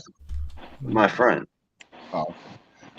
And we were just talking about. He was just asking me about ammo, and I was telling him about the shortage, and I was telling him about you guys and reloading and casting. We were just having a conversation, and I told him that it's hard to get because the military's buying up all the ammo. And he goes, "Well, why wouldn't the military? Why did they buy ammo? I thought they just made their own." And I was like, "No, the military buys ammo from Remington or whoever else is making it." So he was under the impression that there was like Marines who made their own ammo. Like the United States military. Well, it's caliber. The government's. They're kind of making their own in a way. They own the contracts, but like the big plant, like you heard, like Lake City. What that does is, like, they award a contract to like Winchester, right, for the ammunition, but it's going to be made in that plant which the government owns, and the government is going to supply the raw materials, but the actual workers, the people doing it are going to be Winchester people under government contract. That will last so long, and then they'll switch, and then it'll be federal or somebody. But the government puts in the order, but they also have to supply the materials. The other people are supplying like the knowledge and the employees, but it's screwed because of them doing it like that. The law of the land was like the companies are doing this, but all the overruns that they make over the government order, they get to keep and sell to us civilians, right? Biden put the axe to that said, "No, you ain't selling no overruns. We're taking all of them. And by the way, here's some like ridiculous orders of more bullets than we've bought in the last 100 years put together." But that's how they're screwing us right now. Yeah, the only rounds that are made start to finish by the military are highly specialized sniper rounds and highly specialized competition rounds. Yeah, That's their it. match competition. Yeah, they do have a thing for that. Their shooting teams, they Yeah. hand load just like we're hand loaders. You know They what I mean? hand load, they Yeah. hand fit their rifles and everything. Yeah, but none of that counts. That's all. Yeah, no, he's talking about like soldiers doing their Yeah, job I know working what in a I plant. know what he was talking about. That's why I Yeah, it's said not the really only how it ones that the works. military makes I are the wouldn't be ones. surprised if they do somewhere that we don't know about, but in general, the government just contracts that out. Like I said, it's their building, their materials, their machines. It's just the workers aren't actual soldiers or federal employees; they're just under federal contract. And they have to divide it up. It gets swapped around, Winchester, federal, people like that. Yeah, every so often they got a bid on a contract, and whoever wins gets the contract. Just like everything else having to do with the military. Just because something's mil spec doesn't mean it's the best thing ever. It just means that's whoever agreed to have the lowest price for their shit and met the minimum specification that the government gave them. Everybody acts like mil spec is some great thing. Not necessarily. Well, yeah, some things. Some things it's basically just the paint durability. But there's some specs that matter. But then you also got to understand when stuff goes mil spec, if you're talking about like a rifle or the ammunition or the springs, that's designed to work in the desert and work in Antarctica at the same Nope. time. So it's No, probably no, not the no. best at either one of those jobs, but I've it'll used work. those military rifles, Jason. It's not the case, brother. I wish it was. It's Well, yeah, I think that's what he means. Is he told you that when we're gonna send Jason to Antarctica with this M16. Rich, we're gonna send you to the Congo, and that gun's gonna work just the same in both places. Don't worry, guys. uh-uh. Have you seen the commercial for the girl in the getting ready to jump out of the airplane, and the guy hands her the bag, and she's like, "Is it good?" And he's like, "Yeah," and she was like, "Is it just Geico insurance good?" And the guy was like, "Oh." So I think the government sucks, is what I'm getting at. Yeah, remember, everything that you buy that's mil spec is something that was designed for the company that was getting paid the least amount of money. And remember, we spend more on government spending than what, like the whole rest of the world put together. California's economy itself is the fourth largest in the world. That's just one of our states. Well, maybe not. Maybe it might have been dropped down to like the sixth by now because Well, Democrats. last I saw, they were the eighth. Oh, well, that's what I mean, Democrats. Yeah. Could be the fourth biggest. Used to be. Now they're probably what? They're probably like the fourth in debt though, or something, right? Yeah, probably. I was Hey, watching. but Canada has surpassed them in wildfires. Nice, hell yeah. I don't actually know about that anymore, man. I'm about sick of this smoke here. I'm starting to think about things. Any of you guys ever seen the wildfires in Canada? I Personally? mentioned that last I've never time. been to Canada, so no, No. that's not true. I have So the Fox only News. so Fox the only News. thing small we little know piece. the only thing we know for sure about all this smoke and coming from Canada is because the little TV box told us that's where it came from, right? Correct. Your allegations are exactly correct. I've not seen any news footage anywhere of a single flame in Canada. Not one. But it's on fire from like east to west, right? I'll be right. I'm gonna go get you something. I'll be right back. I'm not sure where exactly the fires are supposed to be. They got to be over this way somewhere for the wind to be blowing the shit down this way. It would be That's considered like southeast Canada. Th- yeah. I heard him say there's 3,000 fires in Canada since 2023 started. It wouldn't Does that surprise me. seem possible to you? Yes, Canada's a very big place. 3,000. Yeah,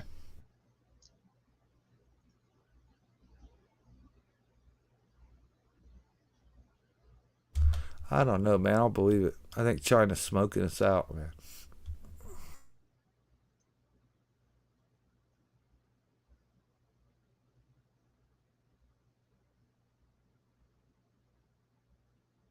I don't know why, but I'm just sitting here staring at the timer. I mean, Maybe because I don't know how much longer I'm going to be able to stay awake. But on the air quality front, it was very much improved by this afternoon. yeah, This morning, I could barely talk at we have all. we have one good day, and then the next day it's completely Well, foggy, man. we had a storm come through, and it like cleared up everything after the storm went through.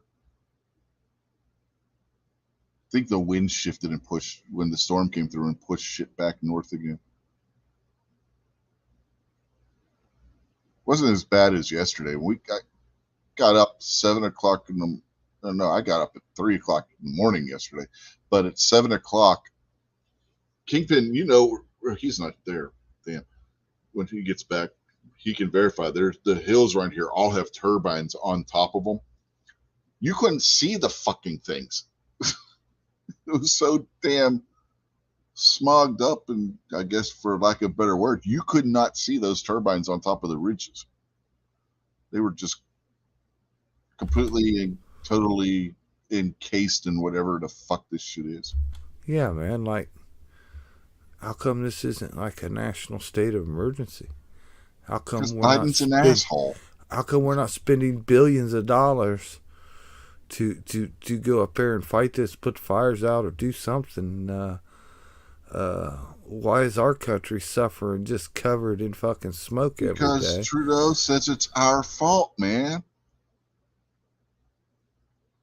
Didn't you hear? Trudeau said the wildfires are our fault.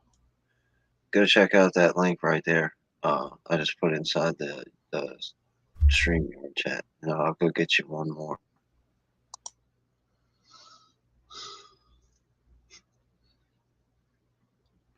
Yeah, Trudeau literally said that the fires are our fault because of our global warming policy.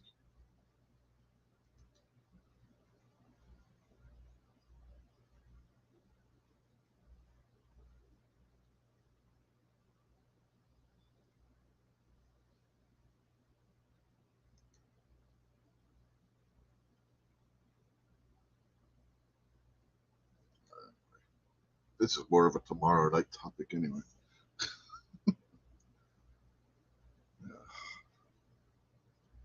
I don't even know how the hell we got around to this shit.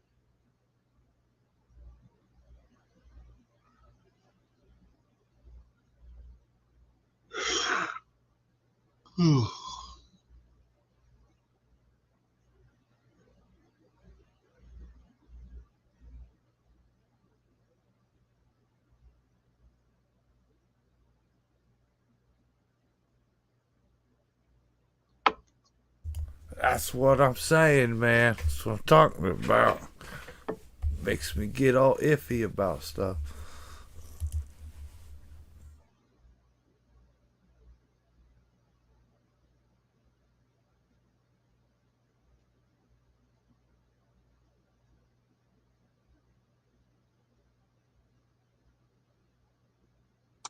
Yeah, that guy Jonathan Ross Faber has got a cool channel.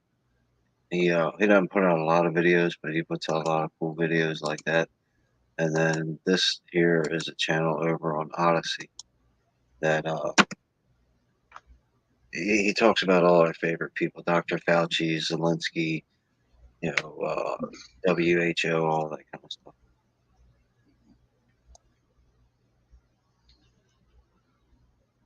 Yeah, we're gonna have to start wrapping this up because I don't know how much longer I'm gonna be able to keep my eyes open. Uh, hey, So real quick, I watched the. Have you watched the Great Awakening? No, no. Oh, What's that? The Great Awakening. What's that mean? It's on YouTube right now. It's an hour and a half long. Uh, do yourself a favor, watch it. Uh, Kingpin would be right up your alley. You'd be like, "That's what I've been saying. That's what I've been saying to everybody." Watch it. It'll change. It'll have an effect on you. It's not really cited one way or the other. It's just basically showing you and repeating what people have said and people have done, and it really explains about how we're living today. It's got a lot of reference to who's that one guy who made the black and white films, Edward Murray or whoever that you like, Kingpin. Um, what's that dude's name? Teaches us about communism. Warns us about it. That old dude from the '60s in the black and white. It's got a lot based off him, and it's even got some interviews with him in modern day. But it's called The Great Awakening. Let me see if I can find it. I got it. Okay. Uh, yeah, that's something I think you guys should watch, man. Do yourself a favor, give up the time and watch that. You'll agree with it. It probably scare the hell out of you a little bit. That last link that I put in is a video to something called Event 201. It's really boring, but watch it and see if it doesn't. I'll give you a little hint. This was before the Coco Ono, just before the Coco Ono. So when you watch that and then you think the very next thing that happened was the Coco Ono, it's very interesting. all right. But yeah, we do got to get out of here. We've been going for about 3.5 hours now. Let's go. Anything else you want to plug, Kingpin? I mean, I'm saying anything else because you done plugged a couple of things. Oh no, I wasn't paying. I'm just talking to you guys. Now let's get out of here, man. Turn this thing off. Yeah. But you don't want to plug your video series you're doing for the month of July? No, no. Ah, come on, man. People will find out. There's a whole bunch of crappy videos coming out, so get used to not watching Hey, crap. I was shocked. I made a comment on one of your videos and it didn't get instantly deleted. Right? Yeah, yeah. I was gonna mention that earlier today too. That's something else I wanted to talk about. What about you, Jason? Nah, man. Good to hang out. Thanks for filling me in on the wrestling. Yeah. Barbecue, you there? Yeah, I'm here. I'd like to say thanks to Kingpin for just giving me that polite little reminder, like, "Hey, dude, we're still live. Don't get rich channel strike," because I was just kind of talking rather candidly. So thanks for the looking out. Also, be sure to head over to Kingpin's channel and catch all of his super awesome crappy videos that are about to be coming out. Because well, they're friggin' awesome as always. And thanks for the invite. I was gonna say something else, but I'm forgetting what the hell it was. It must have been a lie. Oh, remember what it was. Tomorrow is Every Second Matters, so get out there and do something 2A. Yep. And as long as the air quality stays good and I managed to keep my voice, I don't know if you guys can tell my throat is still a little hoarse, but not as bad as it was this morning. I could barely talk this morning. My throat was so goddamn raw and inflamed, and my sinuses were like just killing me this morning, which is why we didn't do the pay-per-view live. Plus, none of these guys were going to show up, so it would have been just me talking to myself. Nobody wants to watch that anyway. I was totally gonna show up, Rich. You never even responded to my text about it, so. Well, I didn't want to bother you. You said that you weren't feeling well. I figured I could message you and keep you up and make you feel worse, or just let you rest. I thought I was being nice. I didn't rest. I was just shit. I don't get the rest. What are you talking about? I hardly sleep, let alone rest.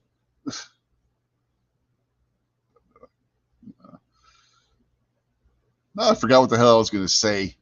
It's all your fault, barbecue. You're welcome. Should probably I just got tell people to go check out Kingpin's super awesome crappy videos. Yes, go to Kingpin's channel on YouTube. It's King Space Pin.